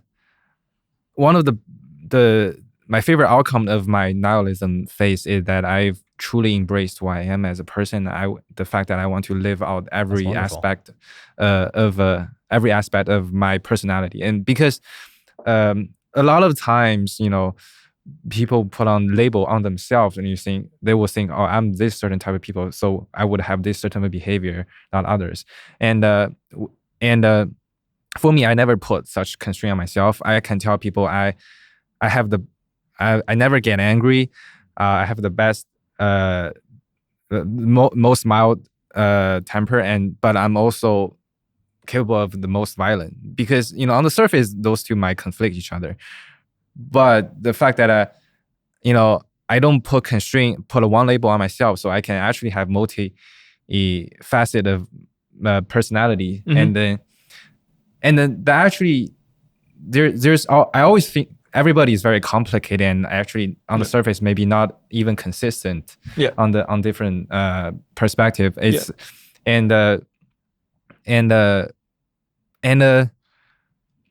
but not everybody has the courage to live out all those inconsistency or conflicts, because they might see themselves that, if I already chose this persona, maybe I shouldn't develop the other aspect of my personality. But I never thought that way. I just, since I wanted to live authentic self, so I want to do whatever I wanted it, even though it might mean that it seems conflicting my other personality traits. So I mean, this is a perfect example. That's a great point. That not having the courage to live out a conflict, it's that people, this is the for lack of a better word, potential part, if you want. You can't admit, let's say, you can be a faithful, dedicated in a monogamous relationship. Are you ever, for another attractive opposite sex that's walking, a female or a male, that you don't have any slight interest because you love your partner? That is just complete BS. Yeah. But to embrace the conflict, so that's one example, right? But there's a lot of conflicts of, say, or one wants to work for their dream, one wants to work for money. I mean, that conflict happens all the time. Or the conflicts, let's say, wanting to escape the freedom responsibility. That's the biggest one. Personally, I've experienced the sort of the more freedom, meaning you escape certain responsibilities. Let's say not having children, you can do whatever you want. You don't have to be there available to do diapers, whatever. And then but then the responsibility might make your life feel more meaningful because you're responsible for someone. Yeah. All those conflicts that sort of internally that every human being struggles with. That's probably one of the core reasons why I want to have this authentic conversation for the Pure Value Insights podcast. It's beyond finance, beyond investing, in a sense where everybody struggles. But I generally believe if we share our struggles a little bit more openly, actually we'll feel less lonely to each other, right? Because human beings go through, the forms might be different, the superficial forms might be different, but at the core, we go through similar experiences, similar conflicts, similar struggles, and that we're better off by sharing that. Yeah, that makes sense. Yeah, if someone have a very consistent behavior, I'm almost 100% sure he's not living authentically. Like everybody should have some seemingly inconsistency in their behavior. Now, I don't think this inconsistency, like deep down inconsistency, is. I think it's just like some fundamental desire of a human that would manifest in an inconsistent way, but it's actually consistent deep down. But it takes a journey to dig them out. Yeah, like Robert, it talks a lot of trash on the basketball court, but he also very empathetic. This might seem conflicting or inconsistent, but it is who he is. Yeah. True, that's true. Or if you look across, I talk about like public persona on this, because public figures have a lot of data around them available, like a Elon or like a Donald Trump. If you across their tweets, there's might be a pattern recognition consistently who they are, right? But they're conflicting all the time. But just because they have more of like a platform, like you literally have more data into who they are, you'd be like, wow, why would he do this? But actually, one, for the people who are commenting or like sort of throwing shit, if they're in the same situation, they might actually do worse things. Highly possible, right? The wealthy person or the most powerful country's nation head or whatever, right? Those roles. So it's just their inconsistency or their faults are more on display, if you will. That I think about that aspect. Yeah. I guess this doesn't really have to do with inconsistencies, but it just sparked my mind in the sense that Do you think that there's anything left in your philosophical journey of life, or do you feel like you've achieved not necessarily like full success in that, but have you achieved comfort in your philosophical aspect, or do you think there's another step that you want to achieve, or what's next for the great philosopher Haoyun? I think I just my philosophical journey just begun. I wanted to eventually build my own philosophical framework, and there are so many holes in my current structures. And maybe 10 years later, I will come back to this podcast and talk about my philosophical framework. Yeah. Right now it's a baby. Yeah. Sure. Yeah. I was gonna say, I hope you don't say I achieved full wisdom. Otherwise, we're gonna call you Confucius. Because the biggest enemy to knowledge is not it's not ignorance. It's the illusion of knowledge. So as soon as he says he achieved full wisdom, now he lost it all. Yes. Yeah. If that makes sense. Yeah. So. More along this like future long-term thinking that I have in your role as engineer, AI, everything that you've done in your career. I was talking this with Peter, our producer.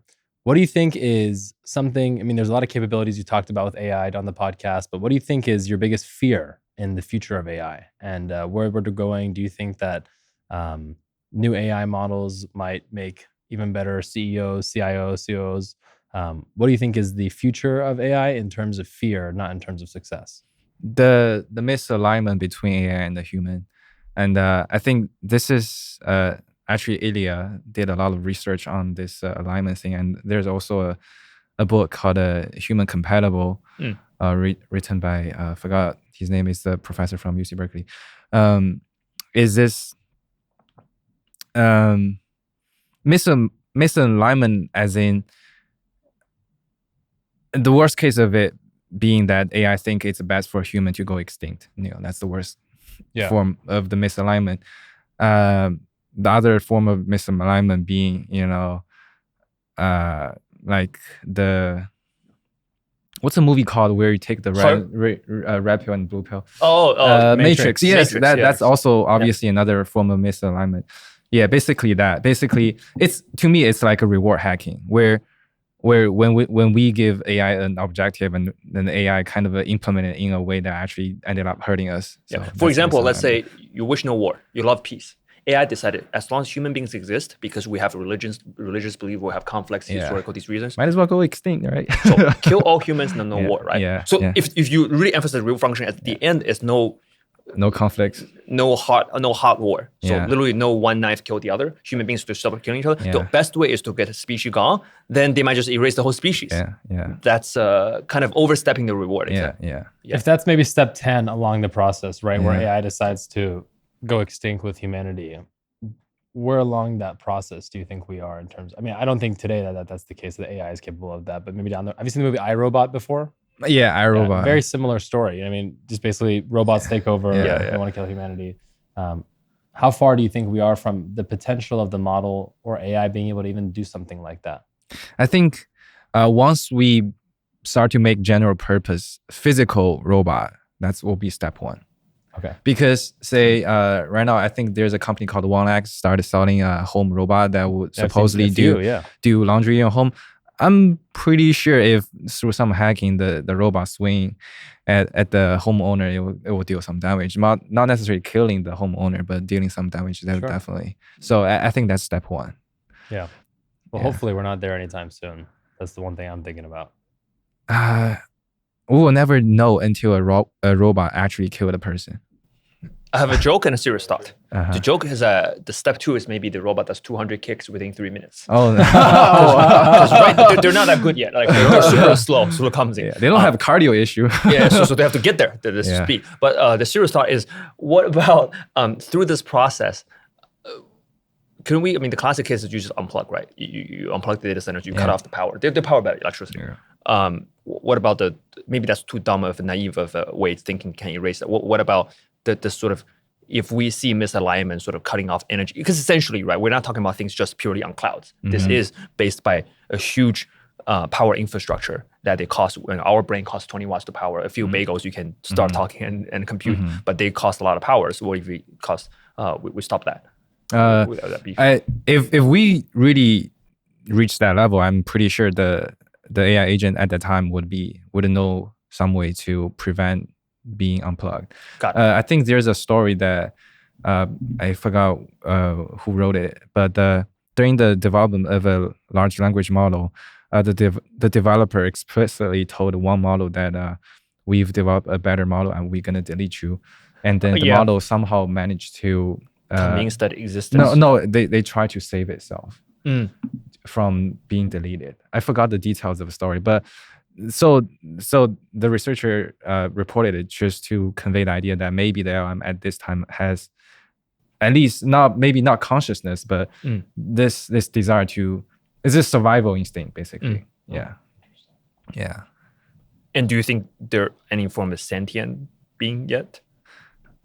This is way too subjective to me. This is a topic maybe after drinking. I don't want to waste serious time on it. Yeah, that's true. Like the sense of survivalness is not enough to justify sentient being to you, right? No, because for me, like that's consciousness, like I can't even prove you have some consciousness, because I think you have consciousness because we are the same species, and I think I have consciousness, and then I assume you have consciousness. It's under the assumption that you do. Yes, I can never prove you have. You can never prove I have. Yeah. So it's never gonna. Yeah. There's no way to prove. Yeah. There's too much context and definition switching on that. Okay. Got it. Cool. I guess we'll. But all these time frame you're thinking 60 to 70 years framework. Well, as a robotic enthusiast, I obviously wanted to see it kind of manifest before I die. That's just a personal bias. So I'm probably biased towards the optimistic timeline, but got it. Maybe also gonna take a longer while, or we just already nuked each other and then we all died already before the robotics become. There's a counterintuitive part about two parts about the nuclear war scenario though, because we have massive destruction weapons. That's why we probably won't use the classic philosophical thing of before that there was so much hot war, especially World War I, World War II, and then Einstein also warned about, I don't know what the third world war would be fought with. I know the fourth one would be fought with stones and sticks. Right, because he's saying if the third world war is used in nuclear, then we're done. So those are all interesting thoughts too. This can get quite metaphysical. As conversation always with you. Cool, awesome, sweet. That's all I have. Thank you again, Haoyun. Thank you. We'll catch you hopefully in 10 years when you come back. Yeah, with my philosophy. We'll see you soon. And a robot. Sooner than that. Let's do it more frequently. And then get your more updated thoughts on these things as well. Thanks for being here. Yeah. Awesome. So since now we venture into nighttime on this long form production day, good conversations continue. And this is scientific backed also. I think Huberman talk about this. At night, the first 8 hours of the day, people are much more rational, execution driven. And then the next 8 hours, the last 8 hours, you sleep, right? So the next 8 hours, the 8th hour to the 16th hour, people generally more connect to their emotional self, and then can be more spontaneous and also dive deeper into their emotional state, right? So why don't we talk about relationships or friendships or family? This idea. But we can start with romantic ones first. Okay. Any personal life updates, anything, or any thoughts you have around relationships? And so it's being something obviously. We both kind of obviously, besides the bigger conversations, the philosophies, and the life in general, something we talk about pretty often too. I guess update is I just started dating someone. Okay. After so many candidates, I don't know how do you say it. So it, obviously after modern dating is a searching process. So I think obviously as it's already 2026, so I've used dating apps, and I assume a lot of people out there also use dating apps. And I'm honestly, I think dating app is quite a it in a lot of ways it made dating worse. A lot of people are giving feedback on that. There's a strong pushback. I think it makes people more anxious, more stressful. And also for me personally, I've always wanted a partner who's philosophical, who's more on the who's strong on the thinking side, Mm. and Can connect with you spiritually. yeah, spiritual. And that is actually very hard to do through dating app because all you see is basically pictures and some So random you think it's the format's problem? It's not like a matching problem. It's more of a yeah, format. I think the fact that the dating app is all kind of about pictures and then a couple questions which I guess nobody really pay attention to answering them seriously.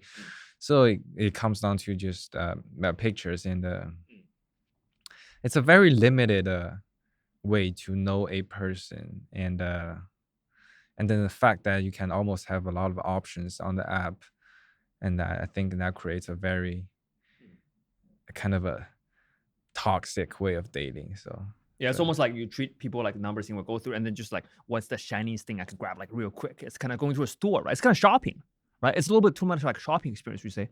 But in life, relationships are not built like shopping, right? but yeah, but also see the obviously the advantage of brings basically lets you to know more people. Yeah, it's a commerce solution to dating, kind of. Yeah. Larger selection, faster processes. Yeah, but to be honest, I don't really know what's the solution for it. Dating in general is just very hard.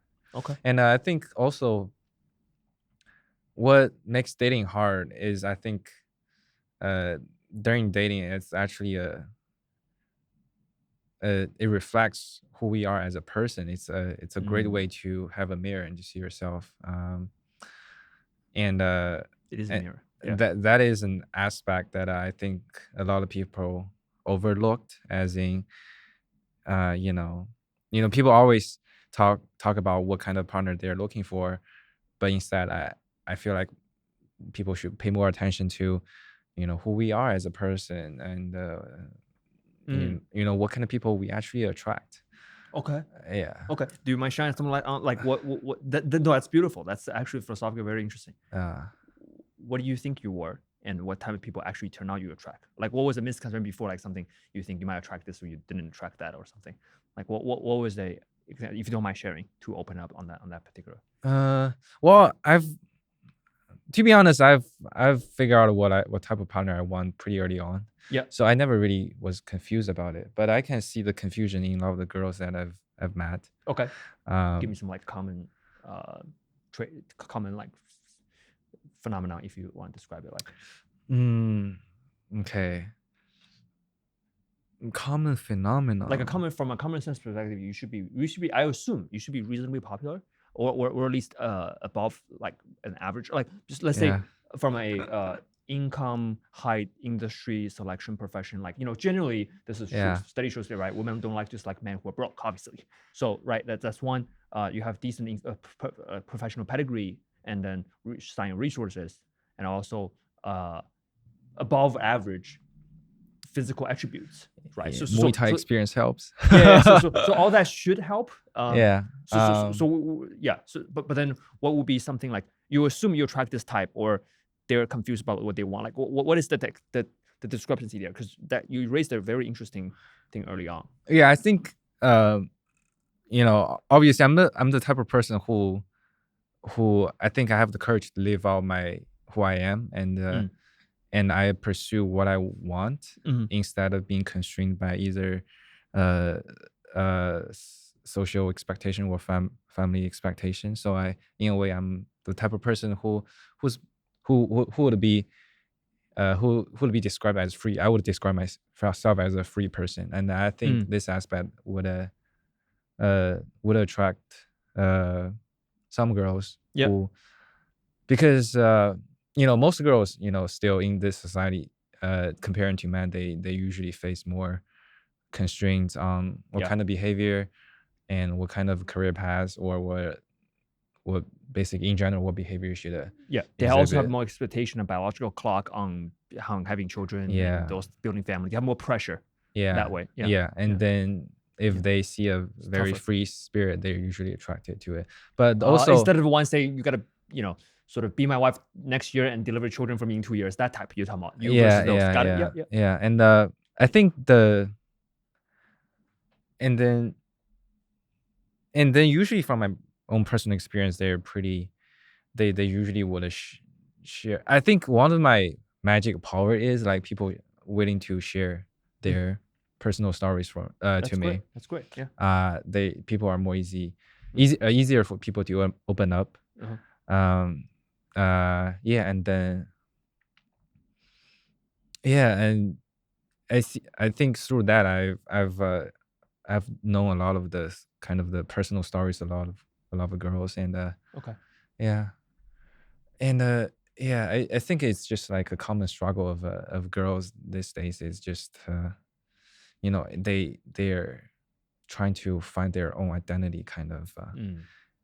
So soul searching, finding their own identity through while also seeing someone else. That's the typically to summarize that's the hard part, right? It's So if you're not yeah. sure about who you are, at the same time you're also trying to finding a partner. That doing that dual process together is typically the tough part. And also there's a conflict of all the girls all dream to be independent and feminist, and being able to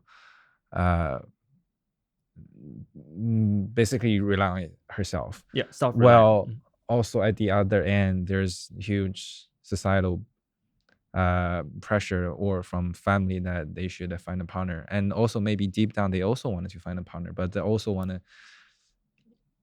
live that independent persona. I don't know if persona is the right word, but they definitely want to be independent. And I can argue that probably that struggle it's harder on women, especially towards like 30s, that age. But also at the same time, it is tough on both genders too, right? You can argue like sometimes men are young men these days are sort of they think having multiple selection partners is cool.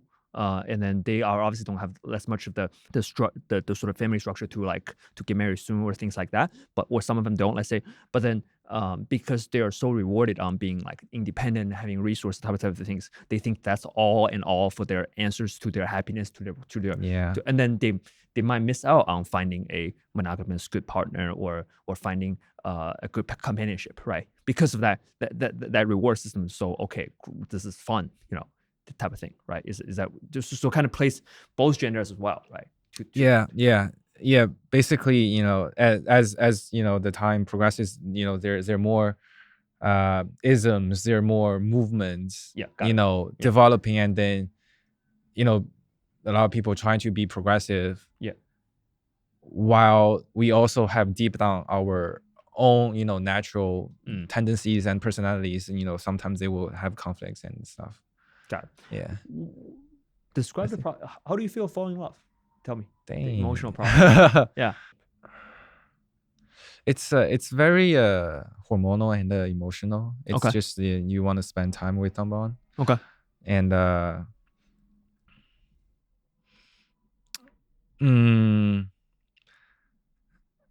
and so spending your time with someone you like or you love is the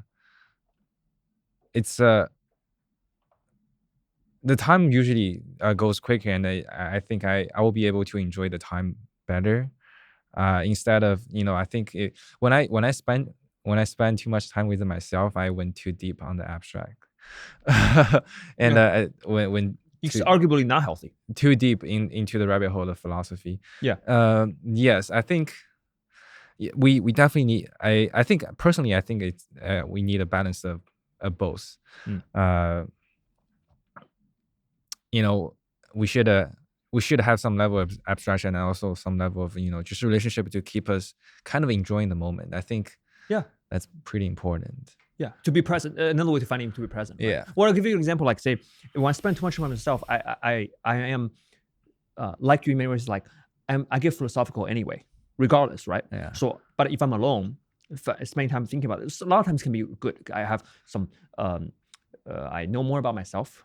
So that's why people say solitude is different from loneliness. Yeah. Right? So there's certain solitude that's great, actually. As sometimes life gets busy, I sometimes crave solitude. Okay, but if it's to the extreme, versus I'm getting intellectual with let's say, for example, to say friendship, not even romantic love, with a friend that we're recording a podcast and sharing thoughts, then I feel very much present in what are you thinking at the moment.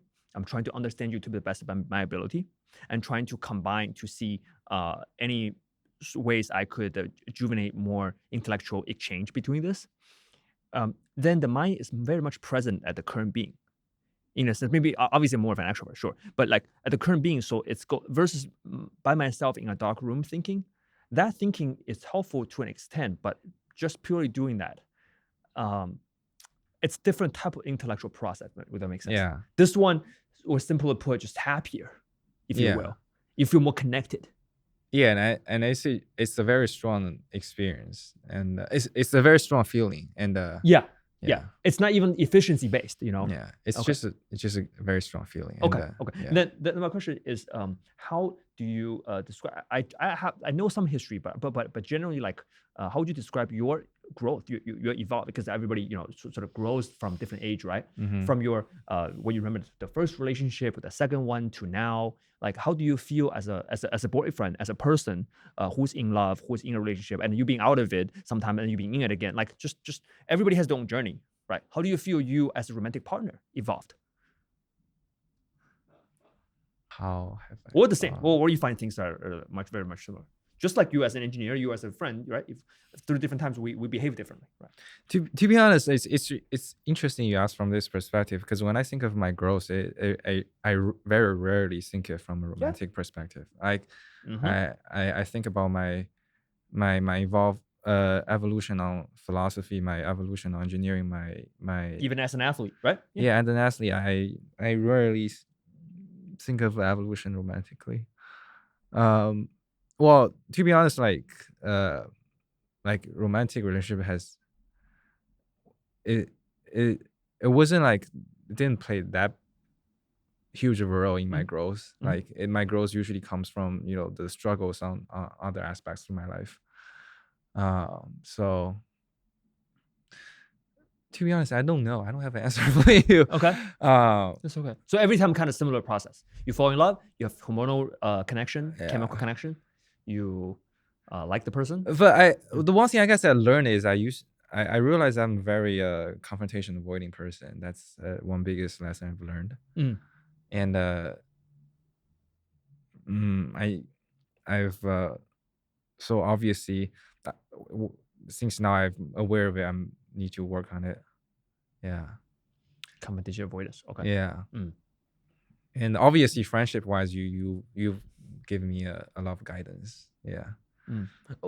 But in romantic, even the beginning stage, you think there's competition that you're avoiding, or if even at the honeymoon stage, you still notice that? If in a honeymoon stage, there's no conflicts, Yeah. or you kind of just Ignore them it. because the hormones are so strong. Yeah. Okay. Yeah. And then later You just talk about the long term, right? Yeah. You're talking about, Yeah. okay. Yeah. Overall, I have this tendency of avoiding confrontations. Okay. Understood. And then there's pros and cons to everything. Well, yeah, pros and cons, everything. You know, avoiding confrontation usually most of the time it makes things smoother. You know, there's no confrontation because it's avoided. But then eventually, you know, the emotions will come out. Yeah. I have a quick theory on that, and we can move to another thought. Probably it takes emotional energy. You know, both you and I enjoy rational thoughts, and you know what we do in work generally is highly, you know, AI might replace us, but you know it's highly sort of rational based, if you will. But I think the other side is I'm probably much more emotional person than you are, which you've known that from the beginning. So in a sense where I think I just simply put confrontation or like sort of disagreements in emotional relationships, family or romantic or friends, take emotional energy. So I might have more in the bank, in the battery. Yeah. Just on that like part to be okay, let's sit down to resolve this and let's talk an hour and another hour and freaking try to solve this, and why did I yell at you and why did she cry, like, you know what I'm saying? Like that probably was a little bit cumbersome, just like there'll be logistically, operationally too easy. Something can be easy for other people, but for me it's like I don't want to deal with like stacking these books, putting them on a shelf. It's like so annoying to me. It doesn't make sense. Yeah. Like I don't have a good battery in those things stream me, that type of thing. Yeah. Like, yeah, so I think probably that's something just inherent human nature. And also I think naturally I really embodied this engineering mindset in every aspect of my life. I think I just started to embrace the emotional side of me, the human side of me, like not too long ago, maybe 4 years ago. Before when I go through this existential crisis, when I realized there's no meaning to the life, that's when I started to embrace, you know, this emotional side. And before that, I've always emphasized on, you know, logic, rationality, and kind of suppressing emotions, thinking that emotion itself is inferior because it creates impulses and it creates it creates short sight and narrow mindedness. Yeah, you thought it's inferior to rational. Yeah, I thought it was inferior, and even though emotion kind of is the he who has a wire can bear anyhow, it's actually might be the core mode. yeah, Power bank. and I think so. Recently I started to embrace the full package of myself. Especially in emotional side, and then I think that's that's journey. where Yeah. started to, I guess, to develop that those skills. Yeah, I guess. maybe sometimes in life, it's the best thing to do is take our own advice. Maybe think of the structure in your life when you come to a decision. Don't shortchange the rational side. Just say, my emotions are my chairman of the board. But now when you execute, when you are the CEO of your own life, you still use the engineering side to execute efficiently. Yeah, I still think Does it make sense? Like, it's kind of like emotionally, I want to be there for my for friends too, for people who I love. So therefore, I want you to live longer, right?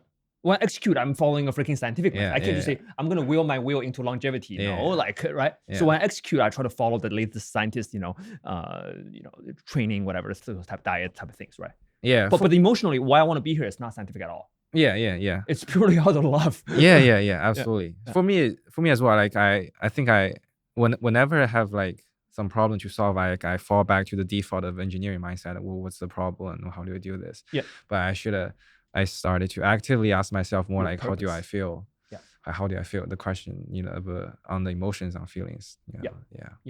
The purpose of why we do these things. Yeah. Interesting. Cool. What about anything to share on family, parenting? Shout out to parents. I know them personally, right? They're great people. Yeah. But you have obviously you have more intimate perspective on parenting. And then this we did it actually on Monday live. So since I'll show you that live as well with both great friends of mine. So I'll show you this particular video that I had received. It literally happened on Monday morning. That's why I showed it on that day. But a few days later, with you, there we go. So I got this sound. Oh boy. Hey. Yeah. Nice. She just got a check. I'm sorry. She just got a check on Monday and says. Oh, nice. Yo, let's go. Yeah. So congratulations, bro. Thank you. A new era. Nice. I knew it. I guessed it. A new era. I mean, it was quite emotional, looking at it with it's real, right? It doesn't get more real than that. So yeah, share us about parenting, and to hopefully in the next chapter, I'll have a lot more to learn. Yeah. I think I had a wonderful childhood, wonderful growing up, and I'm very grateful for it. And when I reflect upon it, I think what my parents did the best is they themselves have found peace with themselves. So they don't have any unachieved goals or unfinished business where they would project onto me. I think that's what a lot of parents did. Yeah. My parents, they didn't give me a very strict path on how I should be a person. Yep. They just let me be. Even that's why, when I was young, I took a lot of detours. Yeah. I wasn't starting hard at all. Yep. But they accepted whatever I did, and I think that's because they were they were content with themselves. There's no like dreams that they wish me to fulfill for themselves. I think that's a very yeah. Carl Jung had the quote of saying the worst burden for child to bear is the unlived dream of the parents. Yeah, and the classic sort of baseball dad, if you will. Like, if you want to be an NBA player, go be like. Yeah. If you couldn't, then don't lay on your children. You can expose them around it. Yeah. You can say it's fun to play sports, but you can't say you live out your dream as a Muay Thai fighter, but you can't say look, you got to win some championships for me because I didn't want to train at the time where I was too old. All those excuses. when you started whatever, right? Yeah. So when I So was you didn't have a burden. yeah, I didn't have a burden when I didn't get good grades. My parents obviously want me to get good grades, but when I didn't get them, they weren't too Yeah. they didn't push me too hard on those. Got it. So I guess that's a lesson for me. If in the future, if I become a parent, I shouldn't project any of my internal Even though regrets or anything onto my children. even let's say they are so different from you. Let's say if they're not interested in philosophy at all, you shouldn't be like, oh, be more spiritual. Yeah. If they just enjoy having good food Yeah. and travel, be like that, I really want to see like all the museums, or I really want to like just take all the rides at Disney. I'll be a little bit disappointed, but I will accept it. Yeah. That part of the clip I will delete for your future shows. But when Just a little bit. So you still have a superiority setting there. Okay. No, I obviously I want to have a very deep connection with my children. And What if their goal is to try out all the Michelin star restaurants and be the next Gordon Ramsay? Yeah, but yeah. Hey. Yeah. Future kids, I'm catching your dad on camera right here. Yeah. And I think, and also one thing I realized is that what parents do is the parents are the role models for children. So a lot of parents like to tell kids what you should do and stuff, but instead parents should just do what they want the kids to do. Like if they want their lead by example, right? Leading by example. If they want their kids to be active, then the parents should also be active. And if you want kids to study hard after school, then maybe you shouldn't go home and watch TV and tell your kids to study hard. You should just study hard yourself, and then the kids will follow your lead. I think and a lot of this would manifest when kids grow up, and they will realize that a lot of the traits I have definitely come from my parents. Yeah, and honestly, brother, man, I knew this before, but it reinforced and actually eased my stress of parenting too. In the sense, I feel the weight on my wrist, on my shoulders, the responsibility. Just that 3 days ago, it eased the stress in the sense where you can just be who you are. And trust your kids will turn out to be kind of fine, in a sense, right? Like if you. Like one of the things I think for my dad was that I'll take out all the like career achievement and stuff like that. It's two main things. One, he reads all the time. So there's a 7-year period in my life I didn't read much. I read a lot as a kid, and then I read a lot into my adulthood. But from 14 to 21, basically 8th grade till college, I did not do much knowledge, learning, or reading. But I can always pick it up because when I was a kid, like from 7 to 14, I read a lot. So because he was home and he was mainly reading, so he wasn't on watching TV, right? And two is that if you want your kids to have a lot of friends, then be social yourself. I met a lot of his friends because he was social, right? Yeah. So therefore, like if you never had uncle over, never had a friend over, then okay, tell your kids go to somebody's birthday party, go meet people. Yeah. They're like, well, like I've never even this is probably the imitation learning form. Like I've never imitated you socializing. How do I know how to socialize, right? Yeah. So, I guess like some of the because then I worry about I'll tell you straight up a few things, right? And my wife and I talk about this all the time. And then, we don't have clear solutions to that. One, attention span, long-term focus. Like watching a podcast, Jingwen always says video game arguably is good for you in the sense where if you play a strategic game for 3 hours, that's actually long attention span versus short form video, right? So it is. So in that sense, like I actually really don't care if they're reading or watching a 3-hour podcast or watching a 3-hour movie or watching not highlights, a full basketball game for 2.5 hours or watching a fight for all 5 rounds, whatever, because I just think attention span is good. Because obviously I do all those above, right? But I try not to do a 30-second thing, another 30-second task switching, another 30-second task switching, right?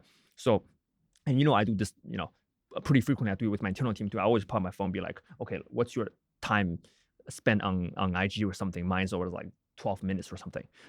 Because I generally try not to expose that too short. So I might be a little bit too anxious, or for like a better word, about that, about my kids not having, because I worry about this generation being so short-term focused, right? I don't want them to switch tasks all the time, because I think one of the power of compounding comes from focusing on doing one thing at a time. You can be interested in different thing every year. One year you can be interested in Muay Thai, next year you can be an artist. That's great. But I want, during that time, can you sit down for 3 hours, just do that thing? And this comes from probably these days, I will be diagnosed as an ADHD kid. But even for ADHD, I had decent focus.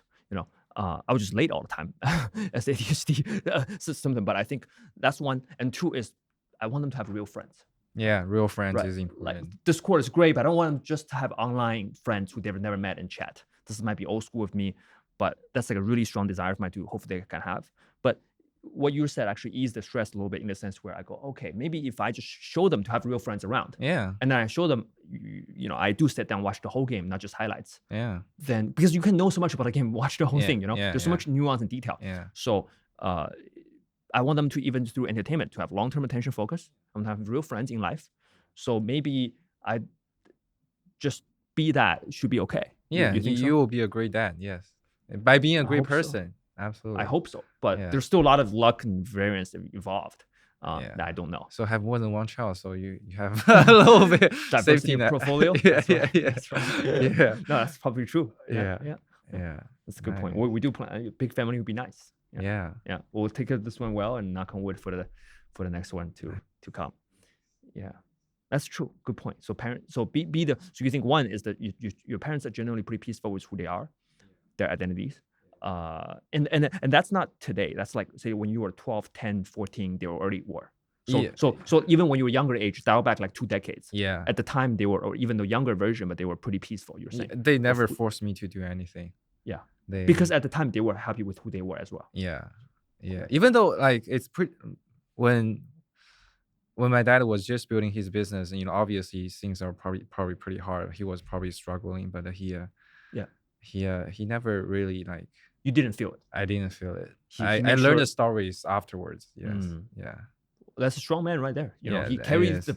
so basically this, when he walks through that door that was dropped off somewhere Yeah. else. Yeah. Mm. I mean, there's benefit and also drawback of it. Benefit is obviously I didn't have to feel the stress Yep. of his, Mm. but also if he shared, maybe there's an opportunity for deeper connections.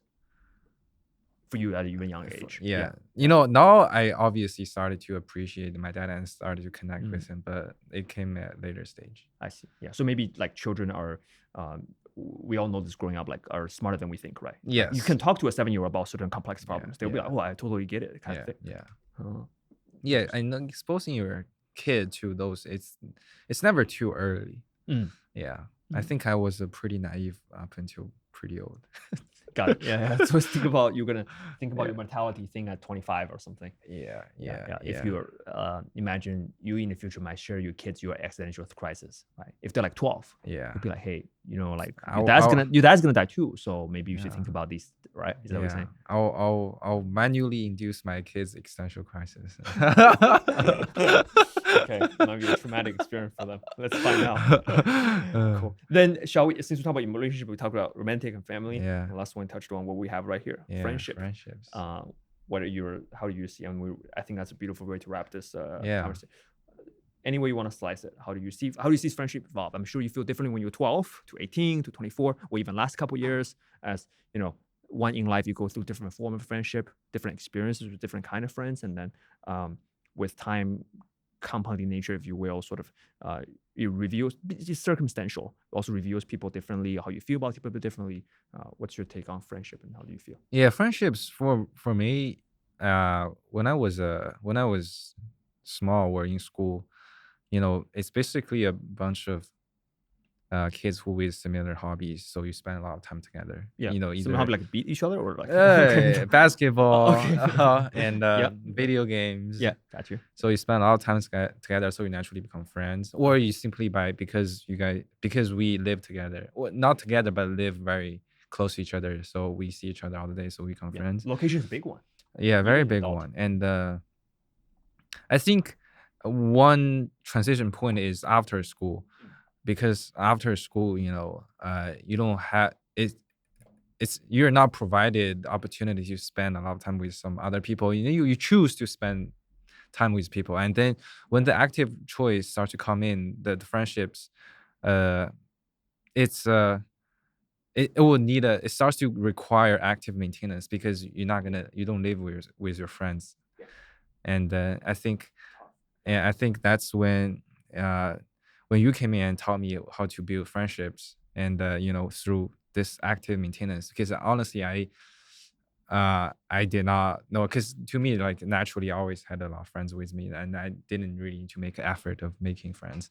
So you taught me, like, after school, friendship, if especially if you want deep connections, you have to actively put effort into it, maintaining it. And yeah.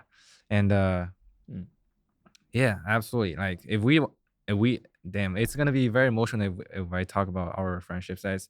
I think it's definitely our relationship, like, open up my understanding of what a deep connection is, and also seeing your relationship with your wife, Jingwen, and almost kind of like, it's my model of what a what a what to say, perfect intimate relationship should be. Like, I always kind We're of not model perfect. after, but the way you build it is kind of to me is very has educational. has the right ingredients. Let's say. Yes.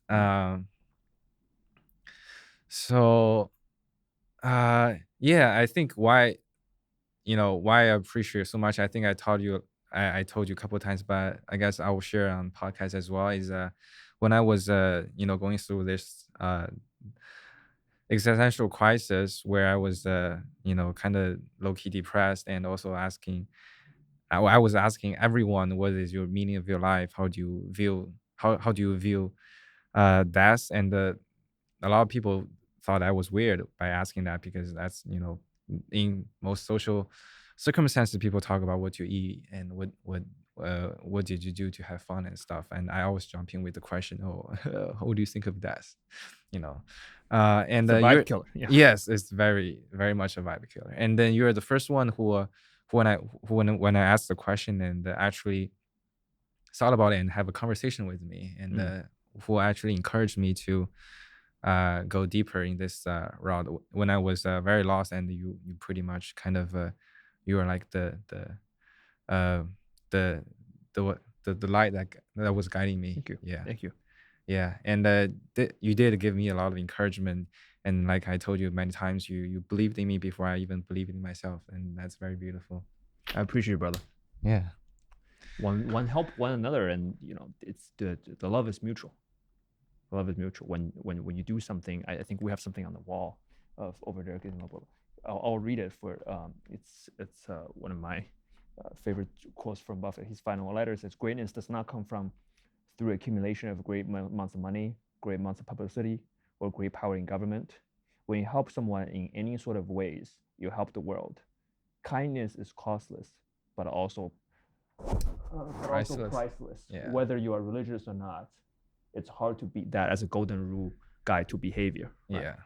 So, I mean, it's cyclical in a way. It circulates, gradually reciprocates. Yeah. You're going to help me tremendously in one day, and you already helped me by. I learned a lot from you, from today's conversation. Hopefully, we can help the world more than just both of us, right? I pick up not only knowledge, but also everyone has their own unique strengths and weakness. Obviously, you're a very unique individual, so I pick up a lot of things that you do in situations way better than I can, and then I pick those. I mean, I might not be able to do it as well as you do, but I see, okay, there's a different way of doing this.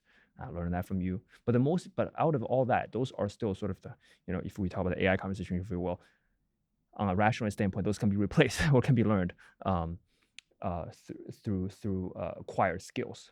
But the most importantly is to feel the love reciprocates, right? Yeah. It's that when I gave out love and care, and it was reciprocated in such a way that it's being appreciated, that actually adds to my optimism or my love towards humanity. Yeah. Because I go, here's a live example right here. Yeah. That's a success story. Yes. Right? Yeah. This is actually, there's nothing makes me more courageous than that, right? So thank you for being who you are. Yeah. And I hope people can find authentic friendships through these journeys. And again, we met post school, Yeah, post school. We didn't know each other in college. We didn't know each other in grad school. We were not working together, right? We didn't know each other through colleague, through like a business encounter, through a like there's no cross section, right? We had a mutual friend who was visiting you in San Diego at the time. He lives in San Francisco. Yeah. I knew him through an interest-based event we met at a racetrack. We And shared then, 2 hobbies. That's how yeah, we shared 2 hobbies, and one had a friend who Yeah. knew both of us, Yeah. right? And then we met when he was visiting you, Yeah. and then there she wrote, right? Yeah. So and the hobbies changed too, right? So you're doing racing a little bit. Yeah. I was doing a lot more. Yeah. But then later on, I do a lot less, and you don't do it anymore. Yeah. Right. And then Muay Thai is something like I was into doing sports, but Muay Thai was your journey, Yeah. right? So and our work is very different as well. Yeah. So I think it takes a level of effort commitment. Yeah. If anything, we're definitely not perfect in my own personal relationship. It's just we sort of take this best friend approach in terms of building a companionship and the 2 C's. That's also on the wall of the communication, Commitment. and commitment. Yes. Right. Commitment is this thing that's like, no matter what, we won't cancel us. It's almost like, okay, we're in this for life now. We're gonna be friends. Okay? Yeah. So there's no like, we're not walking out of this. Yeah. So kind of, I watched it somewhere saying like, we're not walking out of this alive. Yeah. Like, till death do us apart. Yeah. But in the middle, we have problems now? How do we solve it? But commitment kind of like erase the exiting question. Yeah. Because most times people talk about breakups or leaving or type of thing, they exit, right? But as soon as you exit, and this is from Matthew McConaughey, shout out Matthew McConaughey. He talked about like, he thinks of course, modern days divorces rate are high, 52%, right? So I mean, more than half now. Yeah. Some divorces, I believe, are good for both parties. Obviously, there's toxic situations. One gets out the better. Yeah. Maybe there's a lot of cases. If they just, or this is in business, but Jack Ma quote of like, today sucks, tomorrow sucks. The day after tomorrow is painful. But a lot of times the day after the day is tomorrow, like that right down before the sun comes out, that's the most painful. But if you just power through that 5 a.m., the sun comes out at 7. Yeah. Like he believes that if we just power through a little bit more, just stay in it, like, kind of like a teammates in a huddle. If you just stay in the huddle a little bit longer, we're gonna get through this. But instead of doing the timeouts, you yell at each other, it's your fault, you lost the ball, you got stolen, and you walk back to the bathroom, you don't want to talk anymore, So yeah, it's very tough is because if a person has never seen real commitments in his or her own experience, then he wouldn't be able to do commitments by herself. Like you kind of have to be inspired by real life examples. Because it's because commitments. Yep. It is very rare. That's right. And then that's shout out more on her side. That's from her and her love and that's her strong suit. Mine was probably only on the communication side, which again takes seeing the real person. Like I do relentlessly communicate, right? Like it's always like my attitude has always been, nobody's gonna have no problems, right? You can have problems with me, which you do in the past, right? And we have a conflict. That happens all the time to best friends. But what happens is I'm always open to talk about it, right? That's probably helpful. I'm just like, you are not perfect. I'm not perfect. Things do happen, but then I'm always a open communication channel. Like when you hit the text, it's delivered. It's not deleted. There's no ghosting, right? So that also helps. Great. Yeah, I hope people find that. I do think adult friendship takes intentionality. Oh yeah, absolutely. The fact that I promise you I'm gonna visit you at least once a month. I'm absolutely sticking to it. That's right. Took an hour flight down this morning early. Yeah. Enjoying the day on the podcast. Thank you for being here. Yeah. No matter what, I would do it. Yes. That's what I'm saying. So you're an example of you earned yourself that friendship too. It's not me. It's your mutual. commitment. Yeah, mutual. Yeah. Mutual. So that's probably the most beautiful thing about our species is that no matter how much the technology, all those things we evolve, industrialization, GDP growth, economies or geopolitical conflicts, there is this, not with everybody, but there's this love among certain members of our species has this thing that's real. Yeah. Interstellar man took it to another level, saying love is the thing that powers, physics, from an astronomy standpoint, powers the universe. We don't know, we can't disprove that either. If love is something that connects even beyond mortality, right? Because we do love the dead. We start like this is personally I had an experience with that, but like it's a fact that people in our species history, we have a connection to the dead, right? We love the dead. So it might even be something beyond our mortality, the love that's between human beings. Yeah, it's what makes us humans, I guess. Thank you for being here, brother. This has been a fun time. Yeah, love you, brother. Yeah, love you too.